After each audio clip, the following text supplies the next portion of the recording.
afternoon, everybody. Welcome to the Student of the Month ceremony. This is our opportunity in the city to honor our students and their educators, our future. And we will off each student, give them a certificate, shake their hands, but then we'll do photos of students alone, students with educators, and students with families. So that's kind of plain. We try to do order these things. I'm going to hand these out to Commissioner Davis. And I'm going to call out each student's name. Miriam Perez, Browning Pierce Elementary School.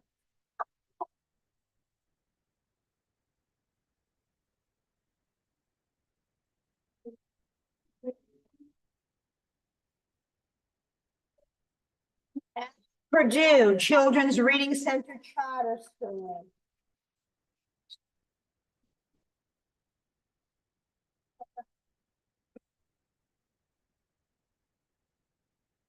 Zachariah Wilson,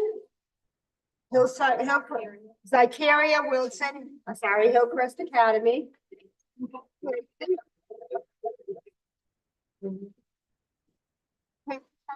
James Eagle.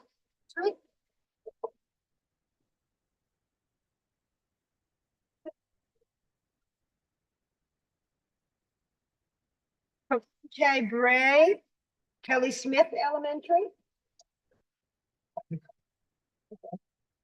Right.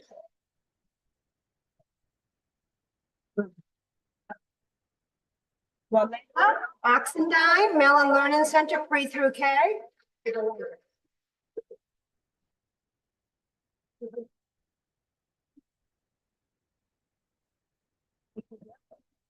What's the there we go. Thank you.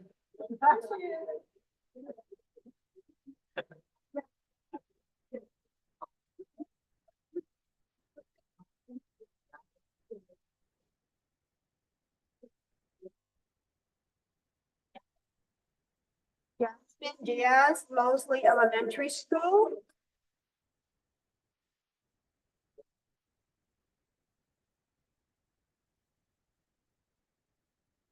Brinson, Palatka Junior Senior High.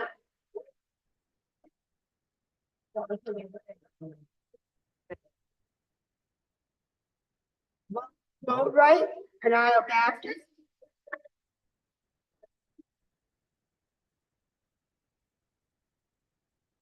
Nelson Baratti, Putnam Academy of Arts and Sciences.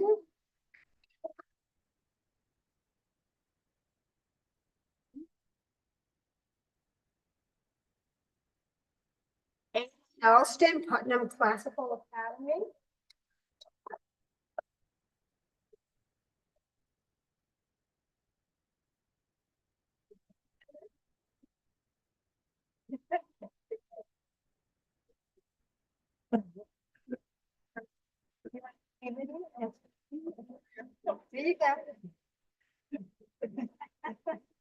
Rosalind McDonald, Little Sprouts Learning Center.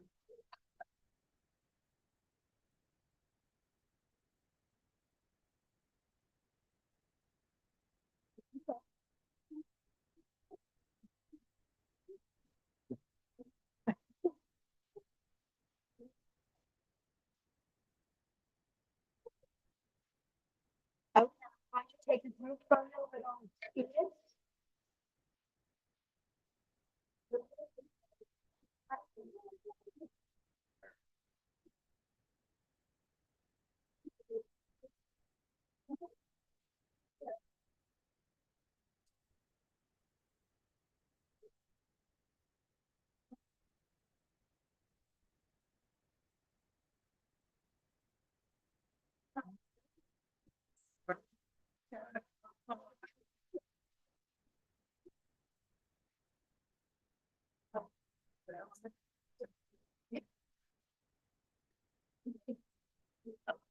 All right, so we're going to move here. I'm going to take this up. So if I count three, a couple times. 1, 2, 3, 5.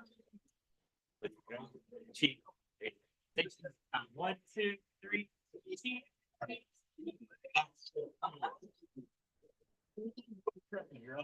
You got some breaking both times.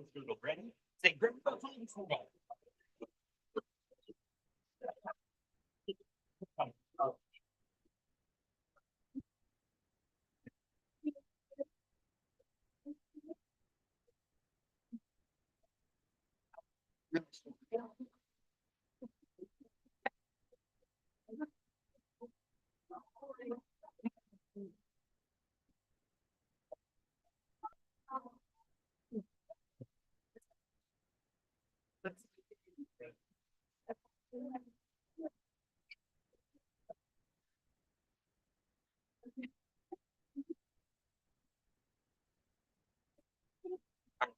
Team that's on good team. Some of the good sit.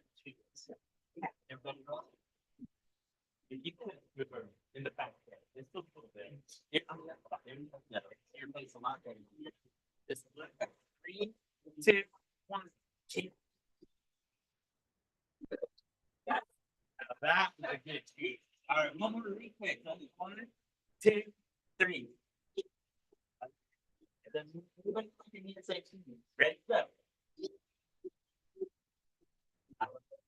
Thank you.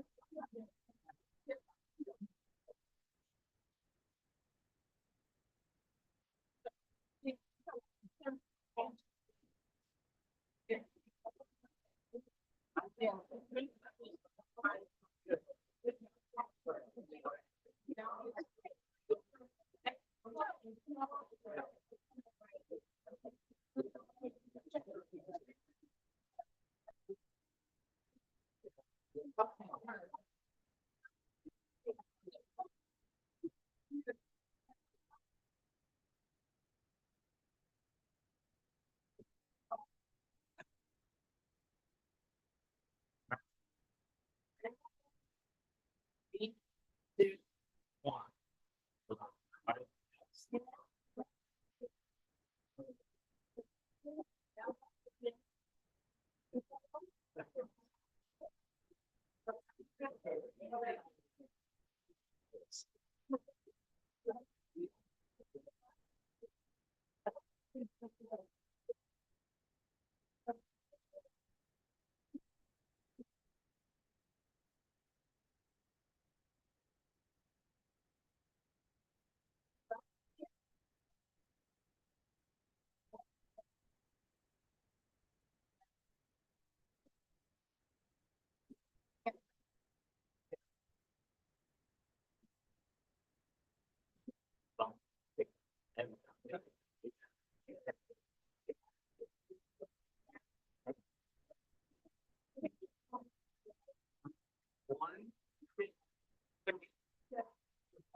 Great. I love it. Great job.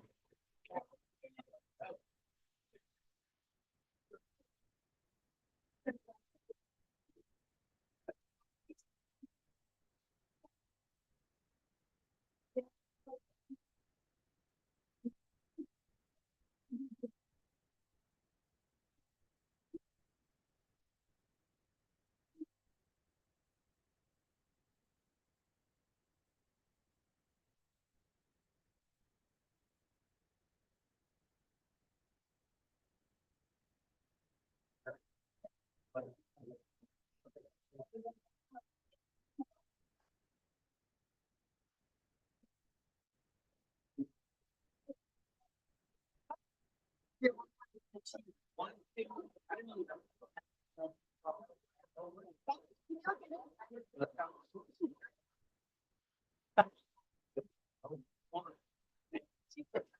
Yeah.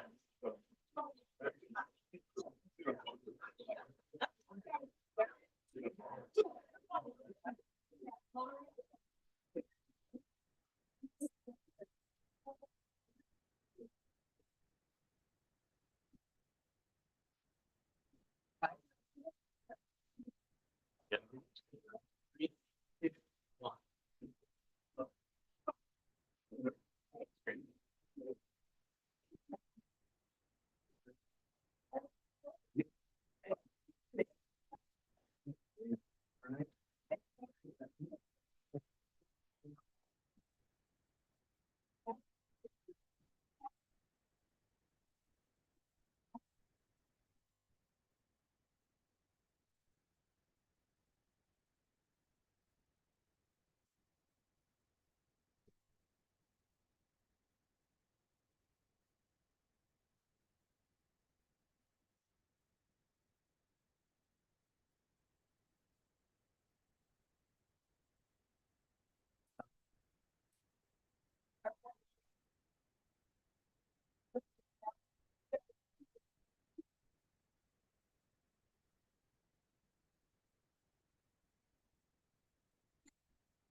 a better shot if I'm out of the way. That goes for anybody tell me.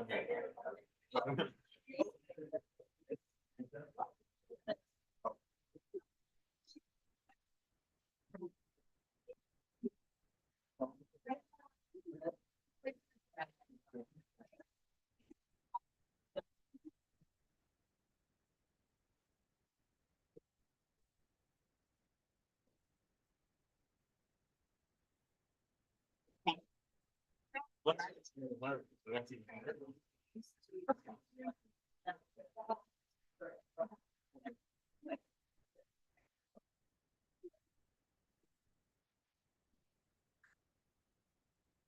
You don't like going. Ready? 3, 2, you're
Yes, sir.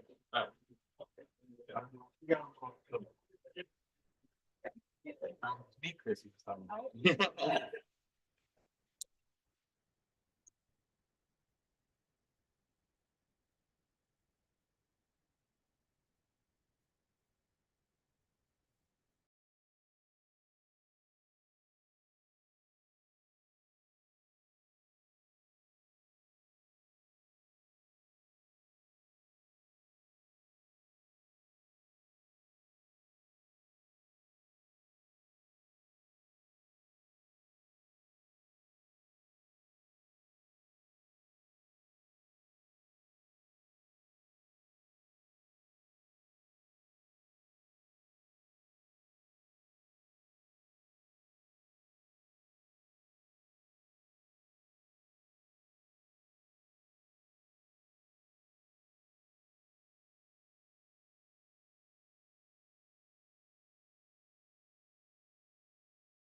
Good evening, everybody. Welcome to the city of Palatka. State Commission, 2025, 6 p.m. We're going to have an invocation by Mr. Orban, Pledge of Allegiance led by Commissioner Davis. Please stand.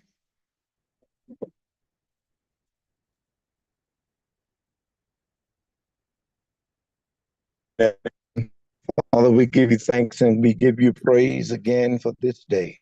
We thank you for how good you have been, how kind you have been, brought us together once again, and we say thank you.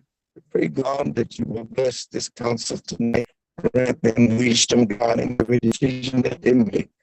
Father, we pray that you will guide continuously the leadership of this city, God, that we may take this city in the direction that you would have to go.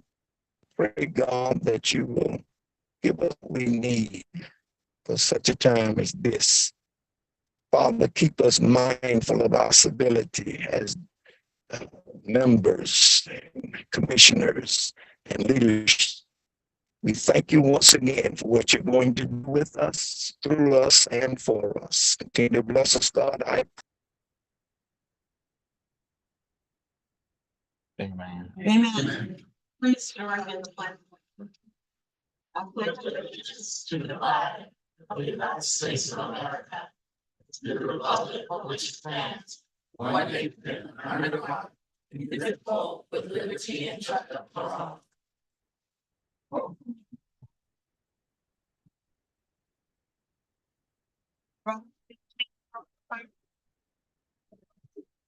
Mayor Guerrero, Present. Commissioner Davis, Present. Commissioner Campbell, Present. Commissioner Jones, Commissioner Warren,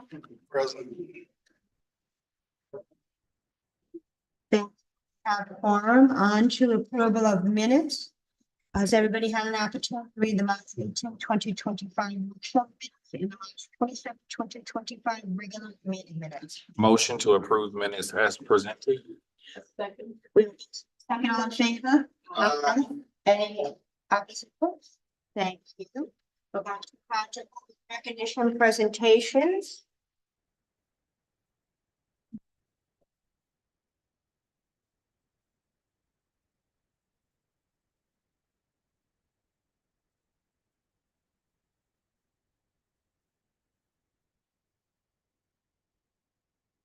City of Palatka proclamation, whereas in 1765 and 1774, William Bartram visited the area known as Palatka, Putnam County, and whereas Mr. Bartram described its inhabitants as mixed tribes, saying the fun separation of civil and political administration. And when popular and become known to manage the first minority mountains, the council was fascinating for Mr. Bartram's adventures and explained exotic flora according to St. John's River in the territory of Florida. In 1998, the St. John's River was designated an American Heritage River by President William J. Clinton and in 2020. The Buffalo come to this line, which began planning the development of permanent hiking and bike trails, commemorating one of the sites of Bartram's founders of the National Park Service designated the Buffalo as a national recreation trail in 2016, and whereas April 12, 2025, the 8th annual St. John's River Bartram Festival will be held in historic downtown Palatka, hosted by the Bartram Trail Society Flowers in the city of Palatka, and whereas 2025 marks the 251st birthday of Bartram's 3422 the city of Palatka to the members of the Palatka City Maker to thank the week of April 12, 2025 as the St. John's University of Bartram Christian Palatka. And the city of Palatka was all citizens to attend the Bartram trial and take constant celebration of Palatka heritage and relive and relive our river's heritage and history.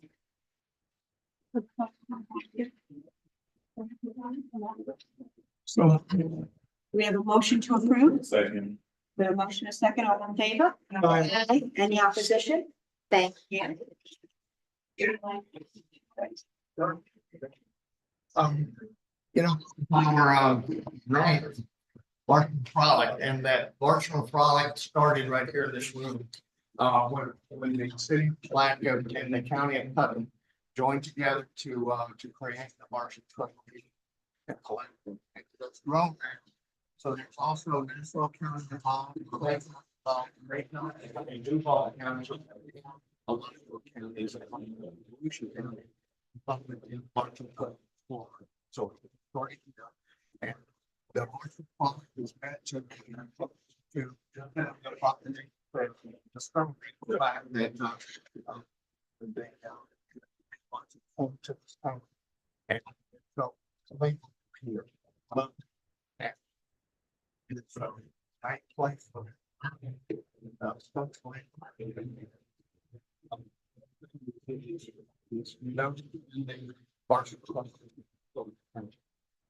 and so, you guys started this festival here again, like I said, in this room. And I'd just like for you to know that, the city here in particular, instructed with things like that. Part has crowd has really been helpful to us. Courtney James, Jessica Cleves, Kyle Cleves, and Captain Toby's crew with Matt and Fallon. That was outstanding. And I don't know one of the person that's the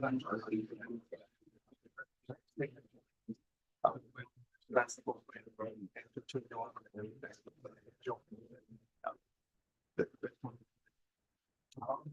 at 6 o'clock, you're all invited to the VIP frolics for you folks who come at that thing at the at that event.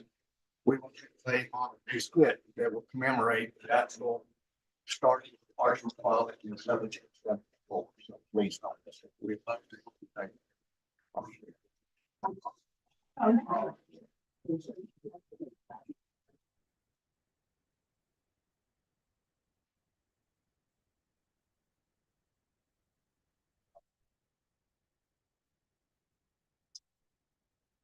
Okay, one, two. Get one more just a second. One, two. One. Thanks.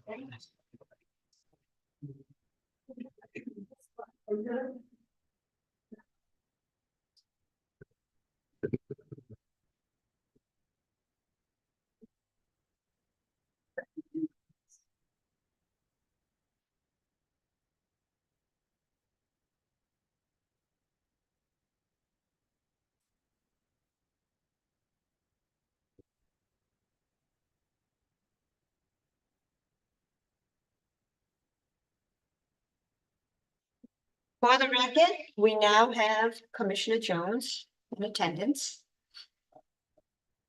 On to city manager and administrative reports, speakers limit to 5 minutes, summer internship program. Yes, we are ready, guys. Madam Mayor, Commissioners, our summer internship program that we do every year. We've had the privilege of bringing in students from Clinton County at various schools, high schools, to participate in various departments here to learn about what municipal government. And we'd like to continue that for this year, because we plan for 25. Asking for permission to begin advertising on Facebook and the website beginning April 14th to May 5th, so that applicants can begin to apply to participate in this. We'll be making announcements as tonight, and I'm going to be doing it 24th. That will include that we need to apply. To notify our department heads who wish to have an intern of the interview dates, which will be the week of May 12th. We'll be interviewing the candidates the week of June the 2nd. And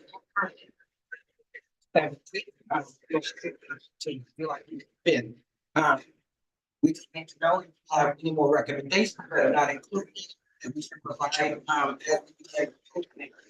to We can't take the next part. I just have Any one questions? question. I just have one question. I know we got a new position open with the IT coordinator for the city.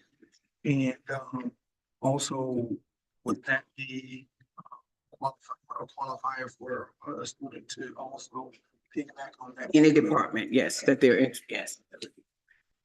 Any other questions? Ms. Jones? Okay, Ms. Jones, grievance policy? Okay.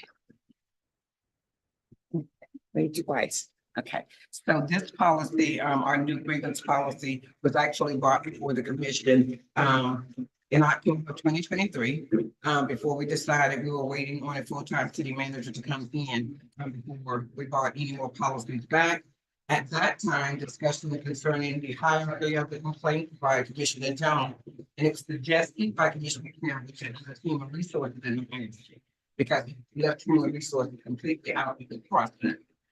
So those changes were made, the policy changes, from the salary study, from. Okay, the salary study, company, anyway, had an all-inclusive name for employee relations for this policy. Because it indicated and added in the anti-discrimination, prohibition against retaliation, intentional false report, confidentiality, and the equal employment opportunity all under this policy. So all those were added. So this section, instead of being the grievance, was named employee relations. So it encompassed everything. The reason this policy is being brought back for you to review and make sure there's nothing else that you all would like to add, other than the information that was provided then, which has been a period of time. And then it'll be brought back to you guys for adoption at the next commission meeting. Does anyone have questions of Ms. Jones? I don't. I just want to say thank you because this is definitely a more complete and comprehensive policy. Okay. Any questions? Thank you. Employee conference for room use policy. Yes, I've asked legal to take the lead on this particular policy. Ms. West? Yes, Mayor, Commissioners, before you is the City of Palatka Employee Conference Room Use Policy. We have conference rooms at Hopkins and next conference room at the City Hall Annex for use by city employees to conduct teams city managers, or even just general concern for the community. And policy basically outlines boundaries. Transparency on this issue, and we want you to good understanding of the employee. If the question is basically the first module, but meetings outside of these hours purely kind of approval or considered on a case by case basis and require approval by the city manager.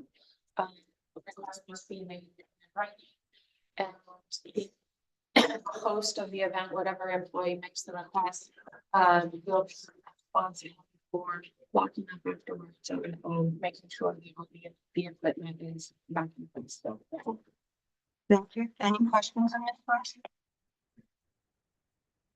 I just have a question. Go ahead, on Commissioner Ball. the Locations and the probation side of the house. We have access to, Your chamber. right? Yes, sir. And also, we never had to get permission before for the annex in terms of getting that, because former mayor had that for him and the commission. And so I don't know how we lost access to it in terms of being able to access. So I need help understanding that. We did try to dive back into history. Naturally, the various managers that were given us or for questioning. But we did go back to employees that were working during that time. And the best that I've been able to come up with is that there was a practice in place that the city manager was communicated with after the bill was not here. I'm trying to understand those facts, okay? So done everything I can to try to figure out what was going on before.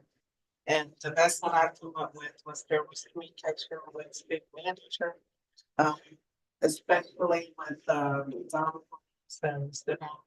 And they just pretty much communicate with staff and the commissioners are coming up. So we've done our best trying to go back. And finally, that is why I took the position whenever the history or practice was, it was. But we had communication among employees as to when or how, including our commissioners, you know, that they can use, city facilities and, you know, not have any problems at all. So we're trying to come up with something to address them. And I understand that very well, but here's what you got. Did you didn't reach out to any of the commissioners, and that's my only issue. And also, the commission also had a commission vehicle, 100%. We, myself, Commissioner Campbell was on the board, former mayor, you know, we had that vehicle purchased, and somehow that vehicle got reallotted. Yeah. So my point is, the commission, or given things, or we put it in the budget for us to use, and then somehow staff is just whoever it may be, somehow we end up losing access to it. And so I just need to understand those things, see how we can do better going forward. Yes, sir. And I did kind of try to speak to the commissioners to get input. But taking note to what you just said, I will do my best to meet with staff and correct the things that we can correct, such as what we can correct is the use of vehicle. That if there's supposed to be a commissioner, you know, a vehicle for the commissioners, then if that is the will of the board, then I would definitely make sure that we continue that. I believe one of the board was what we did when we got the vehicle, it was dedicated for the commission. And if staff need to use it when we're not using it, that's fine, but we need to be able to have access to vehicles whenever we go and do city business, Yes, sir. if we so choose. I will follow up on that. Go ahead. I have a question with regards to the use. Will there be something communicated, or is there a working document that we will be able to know if something is available for planning? So I don't want to run into the issue of we're looking for a place to meet. We have citizens that we need to meet with or whatever, and get to the point of no avail. Because a lot of times when citizens ask to meet with us, it's a lot of times it's last minute, and it can be on a case by case, or it can even be an emergency. So I don't want it to be put in a place where it hinders us being able to bring constituents into facilities. We don't have access as far as key or anything to anything, but I don't want it to pose any issues if city manager is not available or city clerk is not available, that we need a place to be able to meet, that we have to jump through so many hurdles. I appreciate what you're saying. One of the things that we're almost completed with, hopefully by next week, the week after, we can have completement in response to commissioners express on where is the legislative aid. And we will sit down trying to make sure that we address that concern.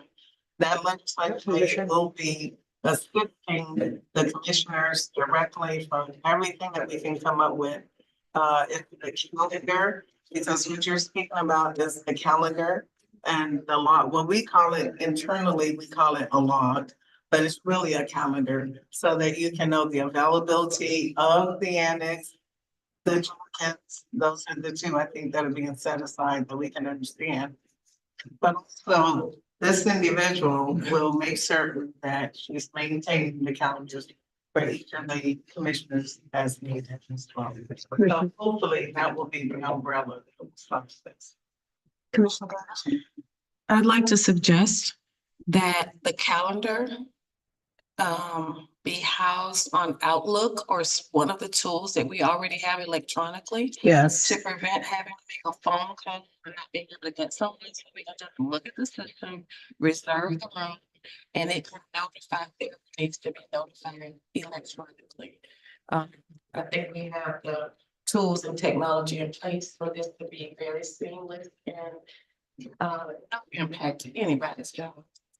Definitely. I completely That is concur. already in place on Outlook for the annex conference room. Thank you. Thank you, City Attorney. Thank you. Available space that an employee can access. Yes. Thank you. Okay, so that is what we're in the midst of right now. I'm almost completed with restructuring that front area so that it's much more effective. And so now the commissioners will have their individual as requested. And we don't need to go down history. We're just trying to correct things. I just want you to be aware. It is a word correct or control. It's not a new thing where the commissioners have met with constituents, public groups throughout the city. You said it, most of the employees are not here. They are. This has happened with most of this commission. I have the former mayor sitting right out in the audience, and he's easy to reach if necessary. He could ask for the history there. He's always been willing to help. What I don't really understand is when staff come up with stuff, and like Commissioner Moore, was no input from the commission who actually make policy. We're policy makers. So for us, it's gonna be kind of like this is what's gonna go on from here forth. I think it could have been a workshop or something that we could have spoke on this and say, hey, what works? Because Mr. Cameron just hit the nail on the head. We get calls throughout the day, emails. Most of us have second jobs or first jobs, Right. and you make time when you can have time. And a lot of these organizations, groups, individuals are here to try to help us, at least want to be heard with their concerns. And so it used to be, so long as I've been on since 2020, you pick up the phone. Is the room available? Can we use it on such a date and time? There's been no problem with that. In the org chart, it does say commissioners, then city manager. So I think they should have some type of trump card where we are able to, we're not trusted to have a key to City Hall to use for a meeting. Or that's sort of like, I feel like we just got slapped in the face by saying, I understand abuse. I understand abuse. And if there's a case of abuse, deal with it one case at a time. That person on the risk, what are you gonna do? But the sense of controlling, and I don't know what staff made the decisions or why. Really, why? We tighten up security, we have cameras, everything is being audio, video recorded. So if something goes away, you go back to that responsible party and do Right. whatever needs to be done. But I think it goes a lot overboard. We say we got to most of the time meet doing normal business hours. We don't work normal business hours. Right. Things will come up. So I just wanted to say that, get that off my chest. So. Yes, sir. So the policy is written, it's not really geared towards commissioners only. That policy is geared towards all employees. That's what I was trying to do. And as it relates to commissioners, I can add something in there specifically, that would address the needs of the commissioners. We were just trying to come up with the policy that would stop the confusion. How did we get to this? Well, there were, I think there were meetings that were held with nonprofit organizations that I guess they thought that it wasn't done correctly. And so I'm just getting here recently and I'm just. Been here. I've been here Yeah. a while. Right. But again, the question that was asked, how did we get to this point? Because again, it says, when it comes down to the employee conference rooms, employees have the right to meet with whom they need to meet with during general business hours. Again, we as commissioners, we have to meet the needs of the people. Right. And I don't know of anyone abusing the use of especially a room that was dedicated to us, for us. So, because we don't have an office space. And so, again, I understand the concerns of those that have brought them forth. But again, we want to make sure that this policy does not hinder us from being able to do what it is that we have to do. Right. Personally, I just feel that it's a lot of unnecessary approval. If the room is available, we have access to it. So again, I don't know how we got to this point, why we're at this point. Again, nothing was brought before us. We've heard of no abuse of the use of facilities. Staff, when we've reached out, has been very much accommodating.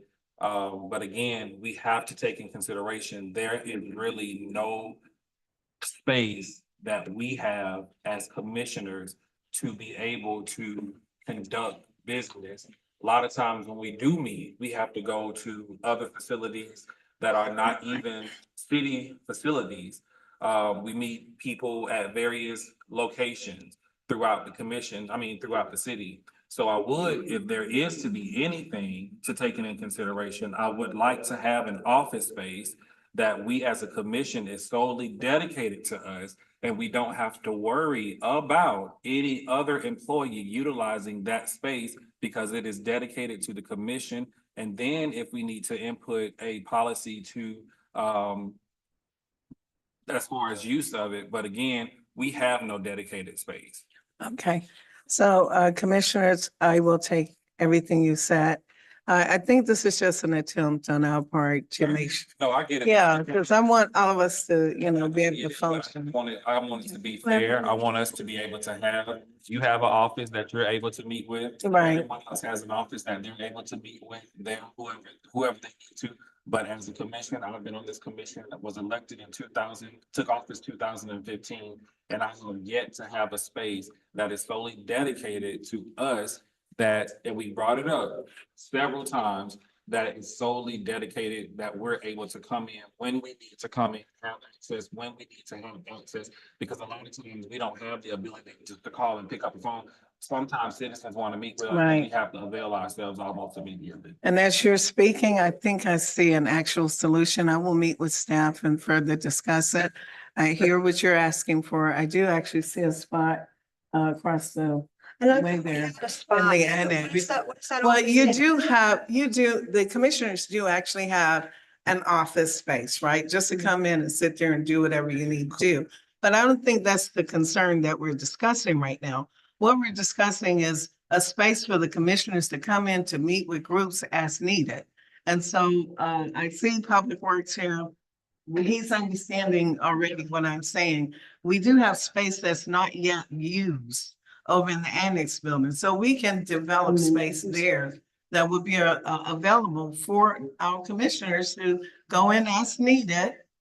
And we still would adhere to all of the safety rules and concerns, we have security being put in, everything. So I was talking I've been to, but patiently I've heard. I know, I'm gonna, Commissioner Barr.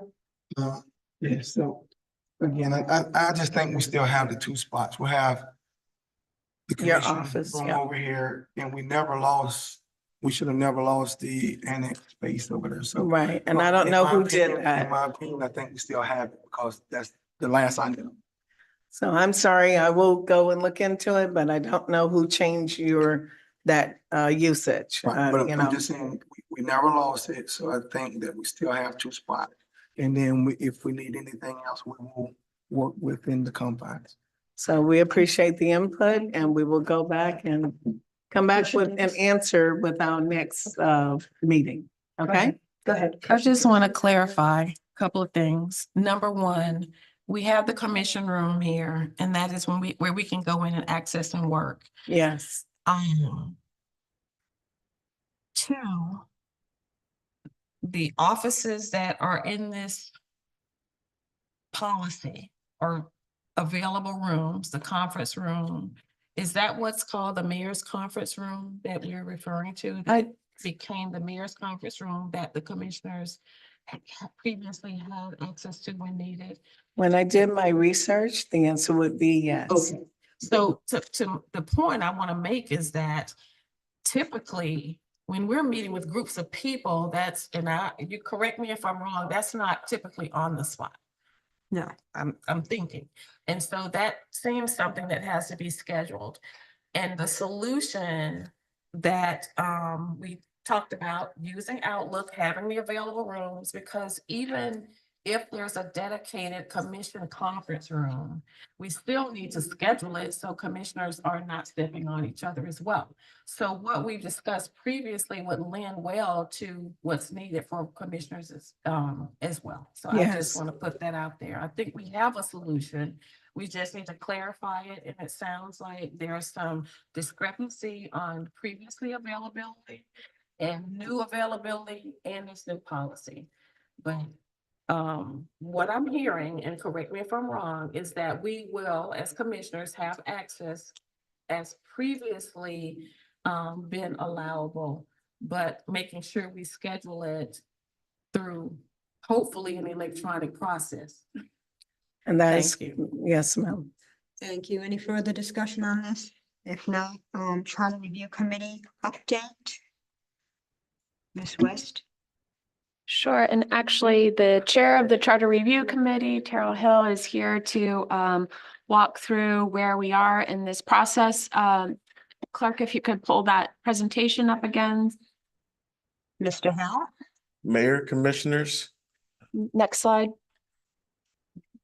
Let them go. Okay. In technology. Report batteries don't work.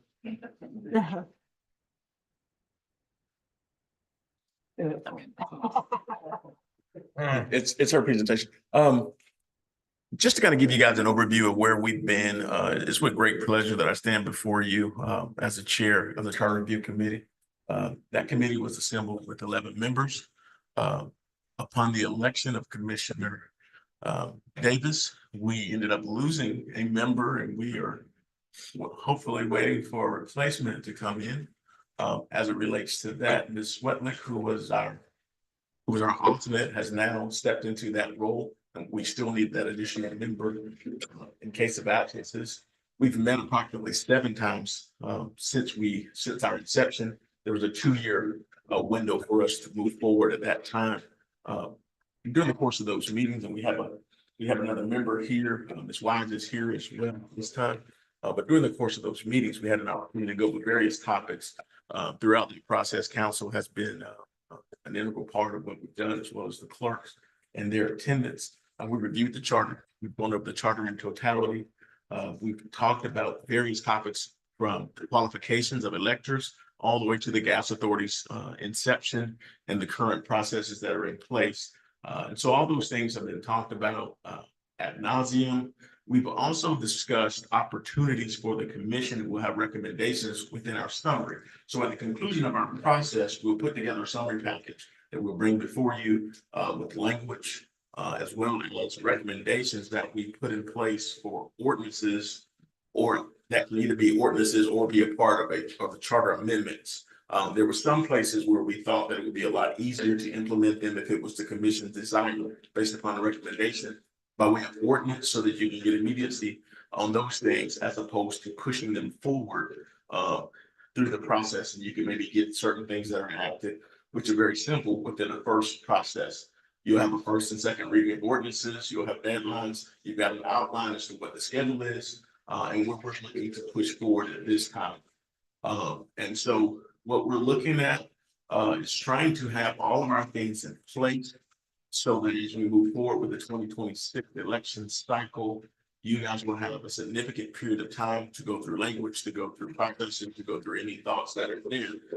And you will have a ample amount of time for deliberation. We see that being well before this 2026 period. We see us in fact finishing up in the early fall of 25. I think will put us about a year ahead of time. And will put us in a position where that the city of Palatka can start to move forward with some of these processes that are there. I just again want to thank staff that's been really active in the processes that we've had thus far. I think council's been great in her participation, and she has been steady and the things that he brought forward. The members of the committee have also worked very diligently to make sure certain aspects happen. And just as a point of information for the commission, this Kitchen is also a member in the back. We've had subcommittees that go through and we do significant research. So we've had Chief Shaw participate.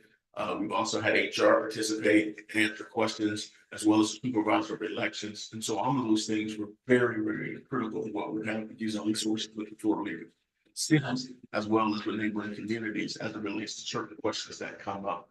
And so we'll provide those recommendations to the commission in hopes that as we move forward with those amendments, that we are taking the oldest charters in the state of Florida and bringing them up to date so that it's no longer in legalese, it's in common terms. Thank you. Does anybody have questions? Any questions of Mr. Hill? Just got a comment without the Commissioner Jones. Or... I think I didn't see this before, but that's a great presentation. I know one of the things that we talked about still was trying to have the org chart restructure where it'd be, we talked about it. What is your recommendation so far? I know it's early on, but for the structure of commission, mayor, start talking about city attorney and others reporting structure. Have y'all discussed that part? So we discussed it at length, and one of the things that we looked at was where the city attorney works, and that was a conflict piece that was there. And I've actually seen it exercised a few times in your meetings where the city attorney finds himself in a position as a fiduciary of the city manager, not being able to advise the commission on that. And so what we talked about was having, just like in most structures, the city attorney works for the commission. And they work at the liberty of the manager through the direction of the commission. So their client is the city commission, not the city manager. And so when that happens, it changes the way our charter is set up. The city attorney works directly for the manager. So whenever there's any conflict of any type, then the attorney has to conflict out of those because she can advise both entities. So follow up to that, is that one of the things that we can change by ordinance or have to be on the ballot? We have to get it. It has to be a charter amendment because it's the way it's specifically written in there. It can be done that way. The other way that allows you to have some leeway, but it still creates issues, is by doing it through contract and by certain services that are there. But ultimately, the charter prevails over anything, even that contract. So as you sit today, our city attorney works directly for the manager and not for the commission. Commissioner Campbell? My question was answered. Okay, Commissioner Brown? I think I'm sorry, Commissioner Commissioner Davis Davis? had her hand up. Go ahead. Yes, so I want to go back to appointing another member. I did receive information that the CRC voted to have another member appointed. And I spoke to Ms. West about it. And I wanted to wait until this presentation to see if indeed, and what I hear is you're asking for that person for absences and as you get through the rest of the process. Yeah. So to that point, I have reached out to a citizen. I have to get officially the application back from her. And I'd just like to ask the city attorney, until I get the application, I can't recommend her. What can I do? I know the person. You can go ahead Okay. and make a motion to appoint her and we'll fill the paperwork out, the application on the back end. As an emergency item. Yeah. Time is of the essence. It may be an opportunity for you to do it as an emergency item because we're continuing to move forward and we got another meeting set pretty quickly.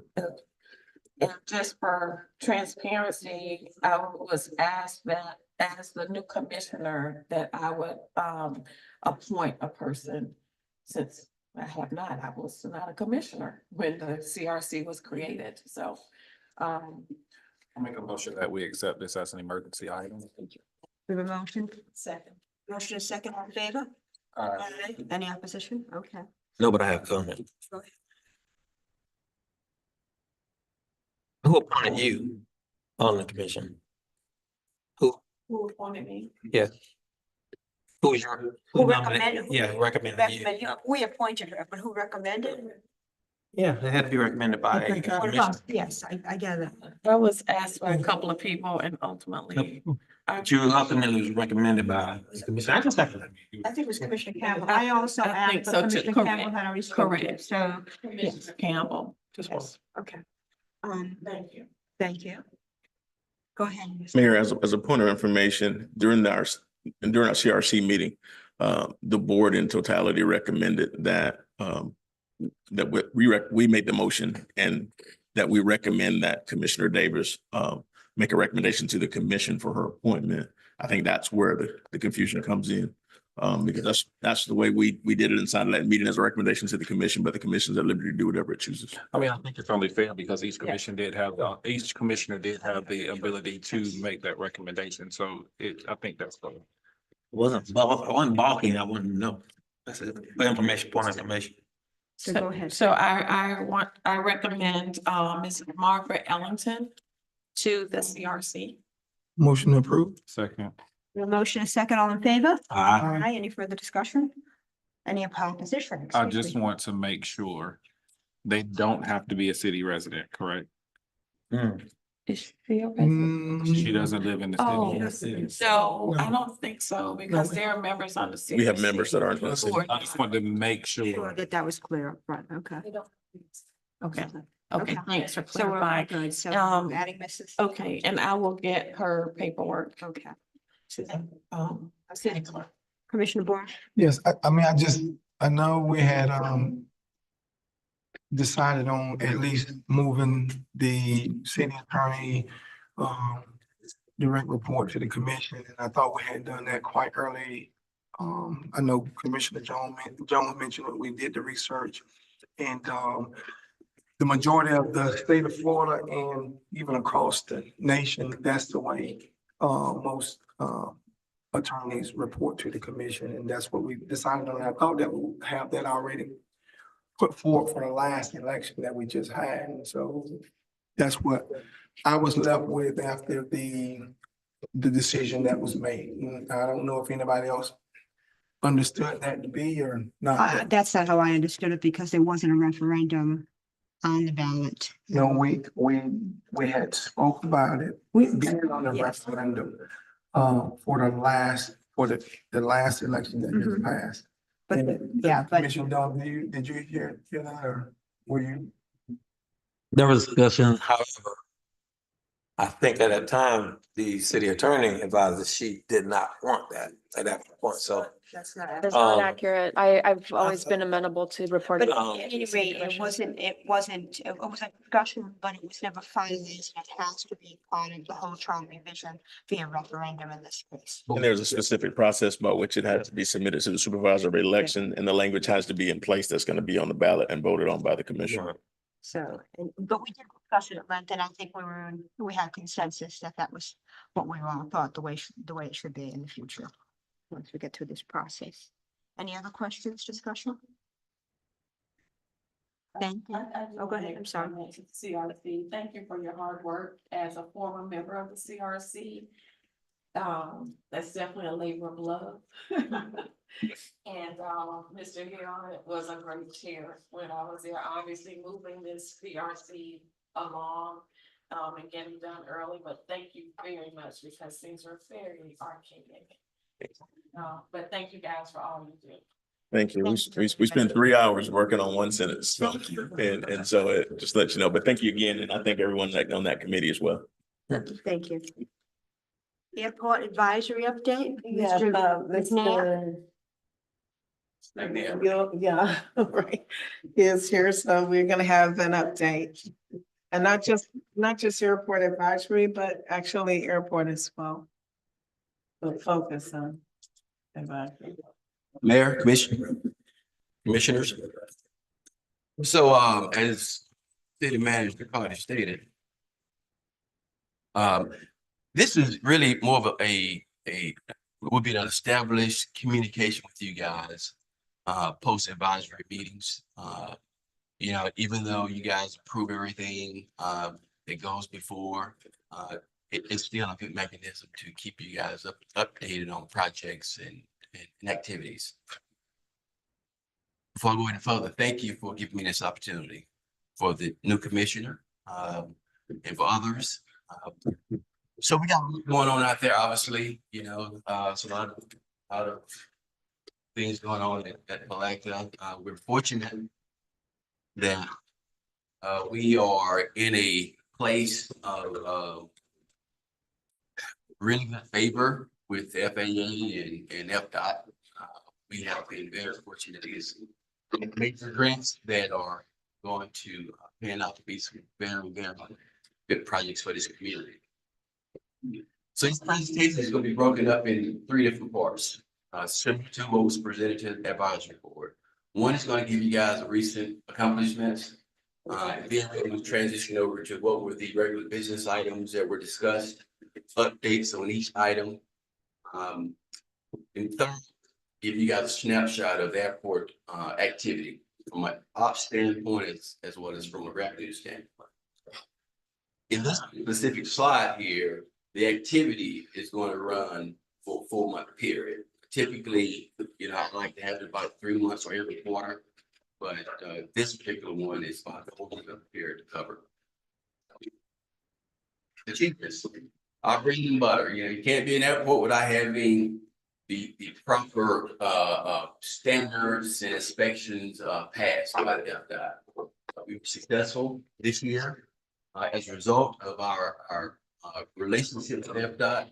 We were able to convince them and show them of the need to address some significant other problems like pavement marking, repainting, those kind of things. So next commission meeting, you will see the item on there, an amount of about $200,000 from FDOT to repaint 927 and 735, which is significant. Not only with airfield safety, there's a focus on fuel quality every year, being inspected. Our guys were successful. They checked the 2 12,000-gallon tanks. They also checked, obviously, the mobile units. I will say this is the first time since I've been here that we've had a really good core group that's certified in the training aspects of checking fuel and those kind of things. You cannot operate. The liability is unimaginable if you don't take care of that first. So I can assure you guys, I'm focused on training, the team is focused on training, and we are providing quality service. When the gym starts showing up, you got to be able to accommodate. This item here is called a ground power unit. Essentially, it is an external electrical source for jets. Jets pull in, accelerate its engines, which is very expensive to provide cooling air or electronics inside. We have a unit that we were able to purchase through grant dollars that will power the aircraft while it's sitting on the ramp and the customer is out doing their business. So they come back, it's a matter of disconnect, they can start the engines up, the electric power is already there, and they move on. This is probably one factor, a common factor that plays into jet service at Palatka. They call, do you have a ground power unit? No, we don't. Okay, we go on to the next airport, it's over. So we're very fortunate. It's a popular item. The guys been trained on it, and we haven't started pushing it out just yet, but we certainly will start pushing out that Palatka had these kind of amenities. Upgrade. Hey, this has been a chore for us, but over time, delayed maintenance, those kind of things. This is one of those projects where we had to go through and look at the airfield side, the landing side. We're upgrading all the landscape lights.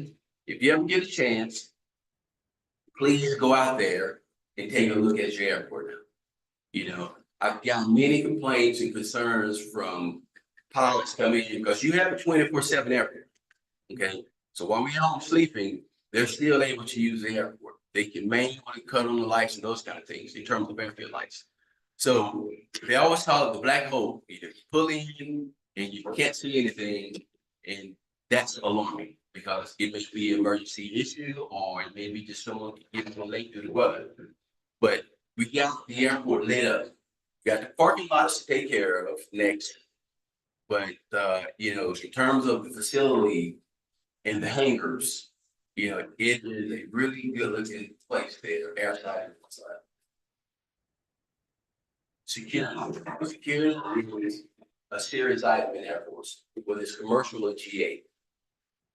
We're upgrading our security. I'm not gonna get into specifics, but I'll let you know that we got mechanisms on the gates. You know, before it was just kind of free for all. We have the ability to go code access, not getting off the airport, but coming into the airport. Cameras, replacing security gates, access control system. We are in a place where we're dealing with older equipment.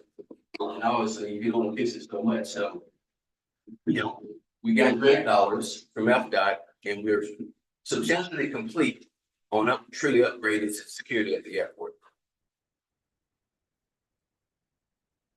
Transition into probably the signature project for this commission. Okay, the Taxaway Echo project. Most of the commissioners were here when we first had a conversation. The former mayor was part of the workshop. And this is Taxaway Echo. This is a project where we are having the support of FAA in doing a taxiway from 27 approach to the midfield in 2 phases. Environmentals have been complete and submitted. And we are funding to do the design aspect of it. And we're also looking at, you know, next steps being coming back before you guys and showing you, you know, this is what we're looking at. At the end of the day, you know, this is what it's about for 28. You have a large personal aircraft ownership clientele, like 90+, I think. We need to transition to accommodating the corporate folks. We need to transition to having the corporate folks here and staying here. Okay. So having movement on this project was a significant achievement. So we're looking forward to the next 6 months to come to you guys with some really good news and a clear direction and kind of timeline. Continuing on. This is the look. So we talked about Taxaway Echo, you know, the old illustrations on the airport. Look at this picture. These are the kind of facilities that you'll see over there coming down the sides of 27 along Taxaway Echo. That taxiway allows us as a community, as a city, airport management to accommodate private folks who want to come in there, develop property, put their hands in. Lease the property from us, long-term, fairly common in the airport industry. It gives us long-term ops and it gives us long-term revenues, solid revenues. So if you want a picture where we're going to be in 3 to 5 years, this is probably the clearest picture that you can get. You know, it's probably one of my most favorite pictures. Probably one of my most awesome achievements of late. So this is the first collaboration outing with the school district. So we are set up now to cycle all the different schools throughout the county, come out to the airport, not just get a tour, but you're also going to get firsthand knowledge from pilots and others about how and what you can do in the aviation industry. Being a rural, small town guy from South Mississippi, you know, I understand rural America. You just don't have the exposure. So we want to really, really be aggressive and letting these young folks know there is plenty of opportunity in aviation. You can always say it started in our hometown airport. So that's an awesome picture. We got our next tour coming up, I believe, the 20th of May. So look out for more pictures.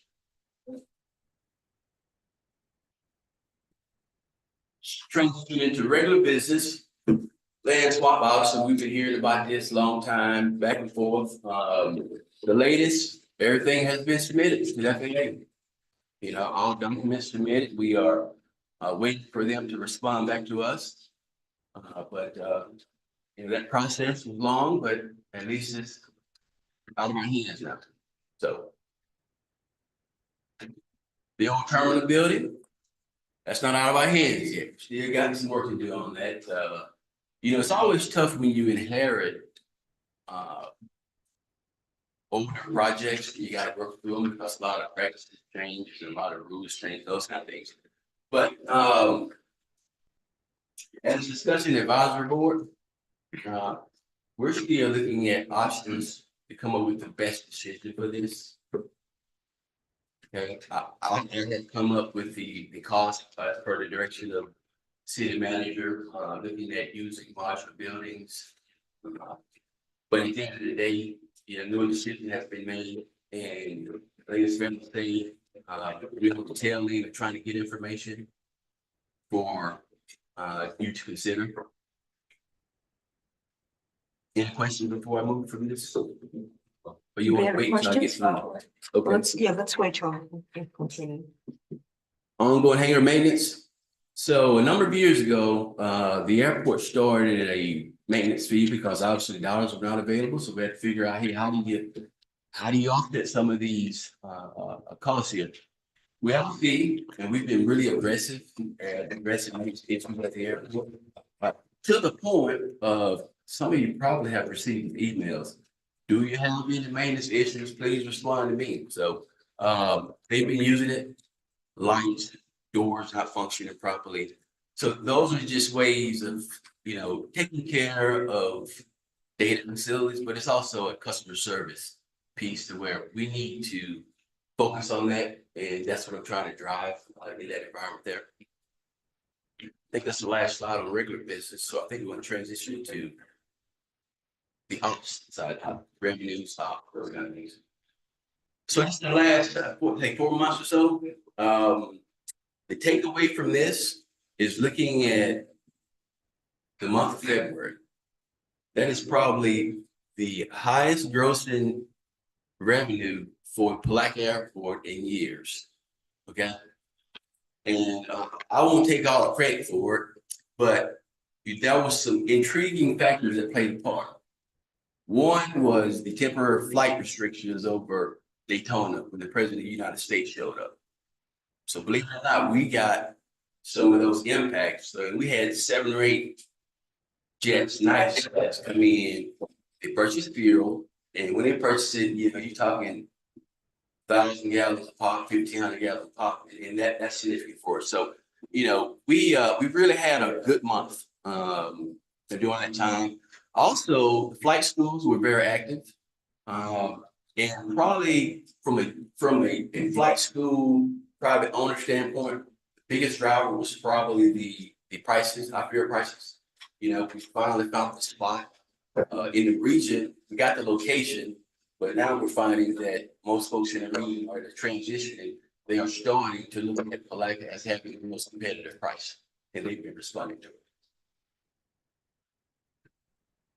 Operations, takeoffs and landings. Okay, so if you look at the bottom right, most folks don't realize that's the reality of where we are. So we're averaging about, you know, before the weather kicked in, about 500 ops a day. That's busy. That's real busy for untowered airport. So, you know, over this period here, you know, what I'm showing is 19,000 ops. Okay, but I'm also breaking it down to what's single engine, turbine, helos, military, et cetera, et cetera. We have a large, diverse group of operators coming in and out of there. So, you know, this is something that I report routinely. This is something I think you need to be aware of, and I think it's something that gives you a really clear idea of how the airport is growing and how we need to be smart about how we move forward with setting it up. I think this is the end. And the end. The end, okay, thank you. Does anybody have any questions? I don't have a question, but I do have a comment. I thank you, first of all. That really gave me a better insight to the operations at the airport. So I definitely thank you for bringing that before the commission. Well, I would encourage each of you guys, come out. Come out. You know, it makes a difference. And I believe I've met with most, you know, gave the tour, but he came on board and those kind of things. But things changing. Things are really changing. And, we have an opportunity in this community. We have a significant opportunity to be the best airport in Northeast Florida, best GA airport. I'm telling you, we have an opportunity. We need to embrace that, not just for, the citizenry, but for the youth. It's an opportunity. Okay, anybody else have any comments or questions? I just want to just thank him for the brought forth, and again, thank you for the airport you brought airport from and where you have it at right now. I have a lot of work to do, Yes, sir. but we're gonna get there. Thank you. Thank you, Mr. McNeil. Sure. Yeah, okay. So thank you, commissioners. What you're experiencing tonight is in response to your request to have our advisory boards, so the various boards that are meeting to come and update you so that as commissioners, you know what's going on in each of the boards, meetings and so forth. So some of the events that I'd like to bring to your awareness is the fact that the right solution did actually start April 1st and it's been very successful. We also, we had the ribbon cutting ceremony, etc. And at City Hall itself, we are still continuing to improve City Hall. We realize that, the fire alarm system, we don't have really one. So we're in the midst of, addressing that now. We also started recently with addressing even the landscaping of City Hall. You may have seen that too today. Per one of the commissioners' request, we've taken vector security. And now they are involved with all of the buildings that we have. And suddenly was scheduled very soon for completion. And we started on public works and we're looking to work with Jenkins as well. Right, as they're completing their construction by the middle of May, June. Price Martin will be addressed as well when it's completed. Additionally, north side, the resurfacing and dealing with potholes and storm drainage and so forth, that has now been addressed. And as you know, we are hoping to do a lot this year with that north area. We expect to have a construction contractor, or not construction, but contractor, awarded by April 17th. So not only did the bids go out, but we are now almost at the end. We're waiting, he's done or can I? I'll wait till you're done. I'll wait till you're done. Okay. I'll wait till you're done. Okay, additionally, Public Works Department has repaired some of the storm drainage entrances that have been broken for 5-6 years or more. So we've repaired at least 6 and hope to get more done. I think the most significant improvement that the city is experiencing is the quality of water. I met with water treatment plant and I will send you the reports themselves, but I looked at where we came from in March 2024 to where we are now, March 2025. March 2024, the quality of water was at 130. We are not supposed to go beyond 80. So that means we were very problematic and we had to require them to put the statement on all our bills, invoices to the public, etc. And then we realized around September 2024 that the water treatment plant did not have the necessary tools. And matter of fact, came to this commission and the commission awarded funds for us to address that concern.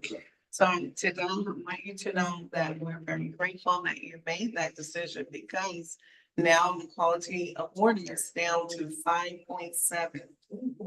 And what that means is that now we have been passing inspections. We have inspections every 90 days. And at this point, we're now reaching out to the state and requesting that we be taken off of the 90-day inspection, and we will probably only be inspected every 5 years.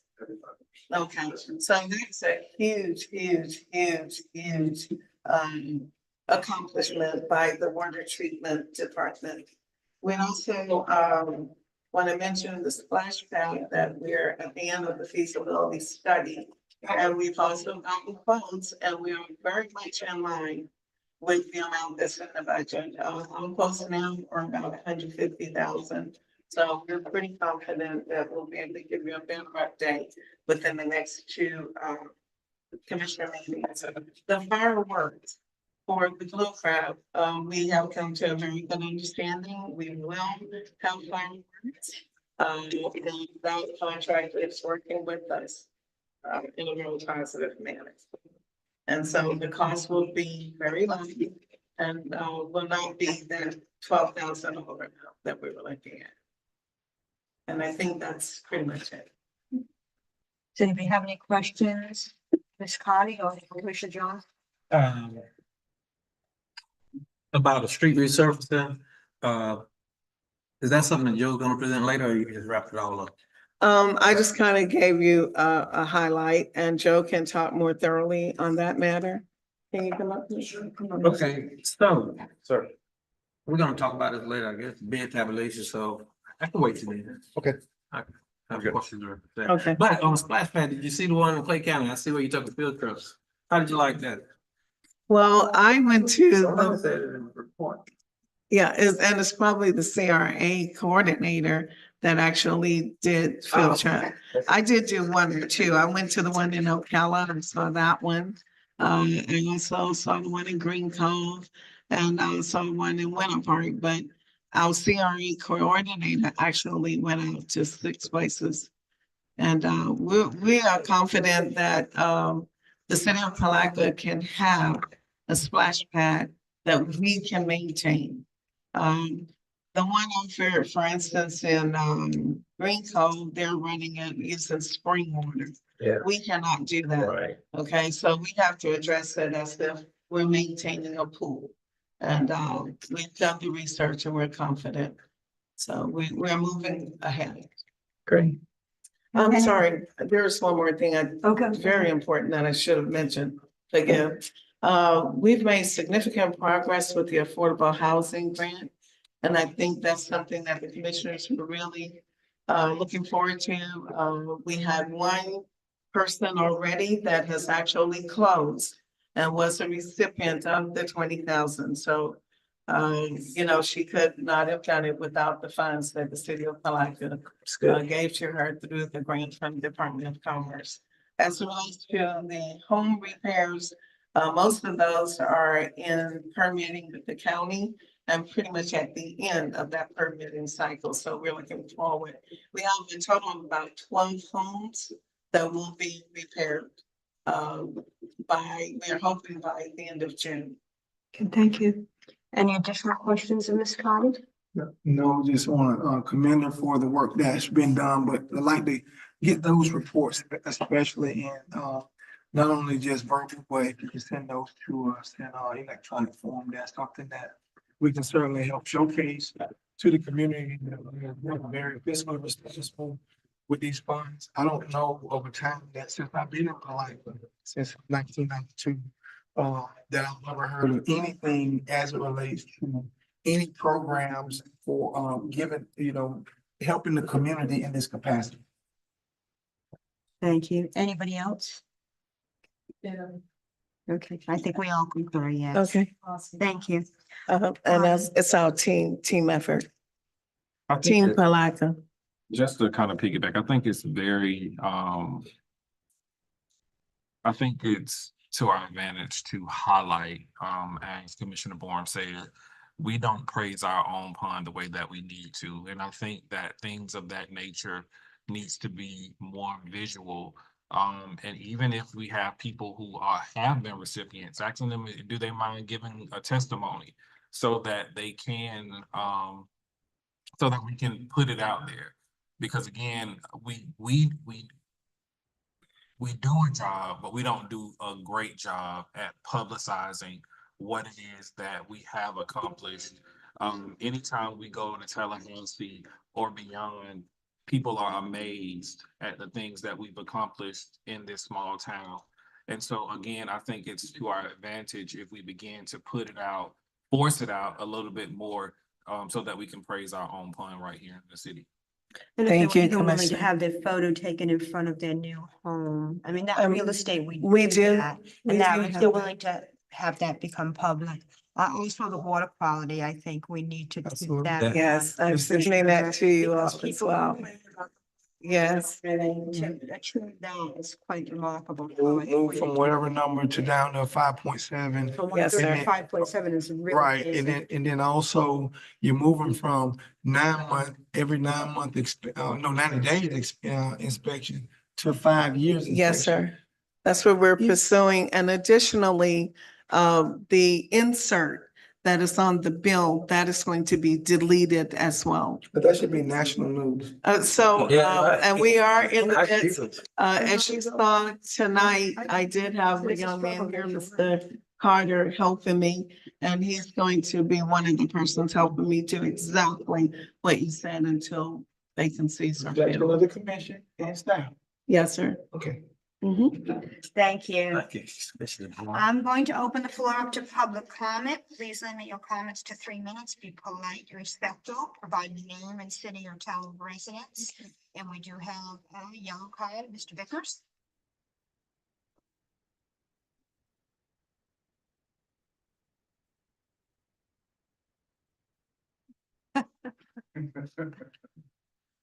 Three minutes to be up. No, it's sitting so long waiting. But it's well worth it. Good evening to all of you employed by the city, state, county, or whatever. My name is Askew Vickers. I reside at 207, no, my business at 207 North 18th Street, Palatka, Florida, 32178. This is what I came about. We must do better than what we've been doing. I want to talk about something that's a reality that we talk about. Lives matter regardless of who they are, where they come from, what they do. In the past few years, 4 people have died right in the prison of our police department, sitting there. Noise beyond the scope of what the state statute says. The state statute says in a vehicle within 25 feet of that vehicle is a felony. It's not a crime, it's a crime. The statute is 316-030-3045. 316-30145. And I know I measured myself. The distance from my place to across the street is over 150 yards. 150 feet, as you say. That's a difference between yards and feet. And the police sat there and nothing happened.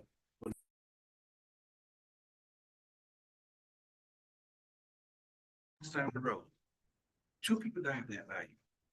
A couple of years later, same thing. Music being played loud, 2 more people died. Why is this happening? No one has addressed this problem. It is a problem when we have people come shooting people right in prison police department. Singing their lights flash. The second thing is that I talked to Chief Strong about an issue that I observed and had somebody complain about. The vehicles of the police department are not numbered. He said to me that they have a tracking device, so he knows the area at all times. Well, who else knows that? So I don't know if he's gonna ever put them on there, but I looked at all the county, and Putnam County. I looked at Jacksonville, St. Augustine, Daytona, all their cars are numbered. The fire department, the rescue units are numbered, but here we don't have our police cars numbered. We see things happen, we cannot report. That should be changed. And the next thing is that when I call for help, I have been posted. I've been there for 49 years. That was supposed to be site there for over 47 years. stating no loitering, no alcohol, no drugs, and all this stuff. I call for help and I can't get it. I'm equal to the same protection as everybody else. I convicted into the city by building a place 49 years ago. That meant I was not going anywhere. I have not gone anywhere. I'm not going anywhere. You have to deal with me for at least 10, 15 more years. I expect something to happen with this noise and Yeah, it's about that. You're about at your time. I'm not out there. Mr. But Vickers, I'm thank you. looking for something to happen. There's a lot more I have to say, but I'll be back. Every time you open these doors, I'll be back here. Thank you. Thank you. Is there anybody else here for public comment? Seeing none, we'll close public comment. Does anybody want to respond to Mr. Vickers' concerns?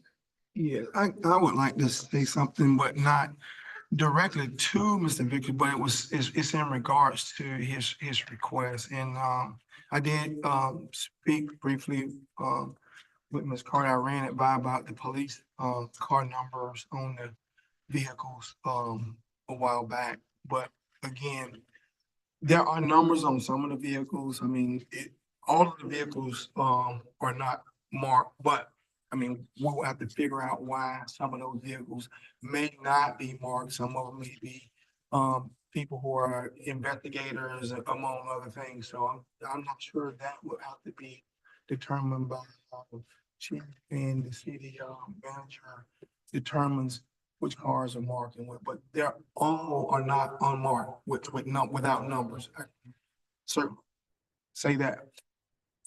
The other piece that was asked of me was that we have a location specifically designated for residents or whoever to come in just to have access to an agenda book, what have you. I haven't passed that on to Ms. Carter yet, but I did speak with our city clerk, and so she did say that there is a book available, but my request would be to have a dedicated book available to the public to be able to come in and view it and not have to worry about trying to go online and access it. So that's my request to Ms. Carter. Yes, I hear you now.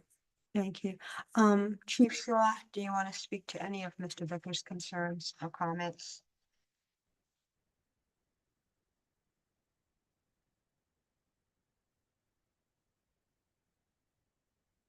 Good evening, Mayor and Commissioners. Good evening.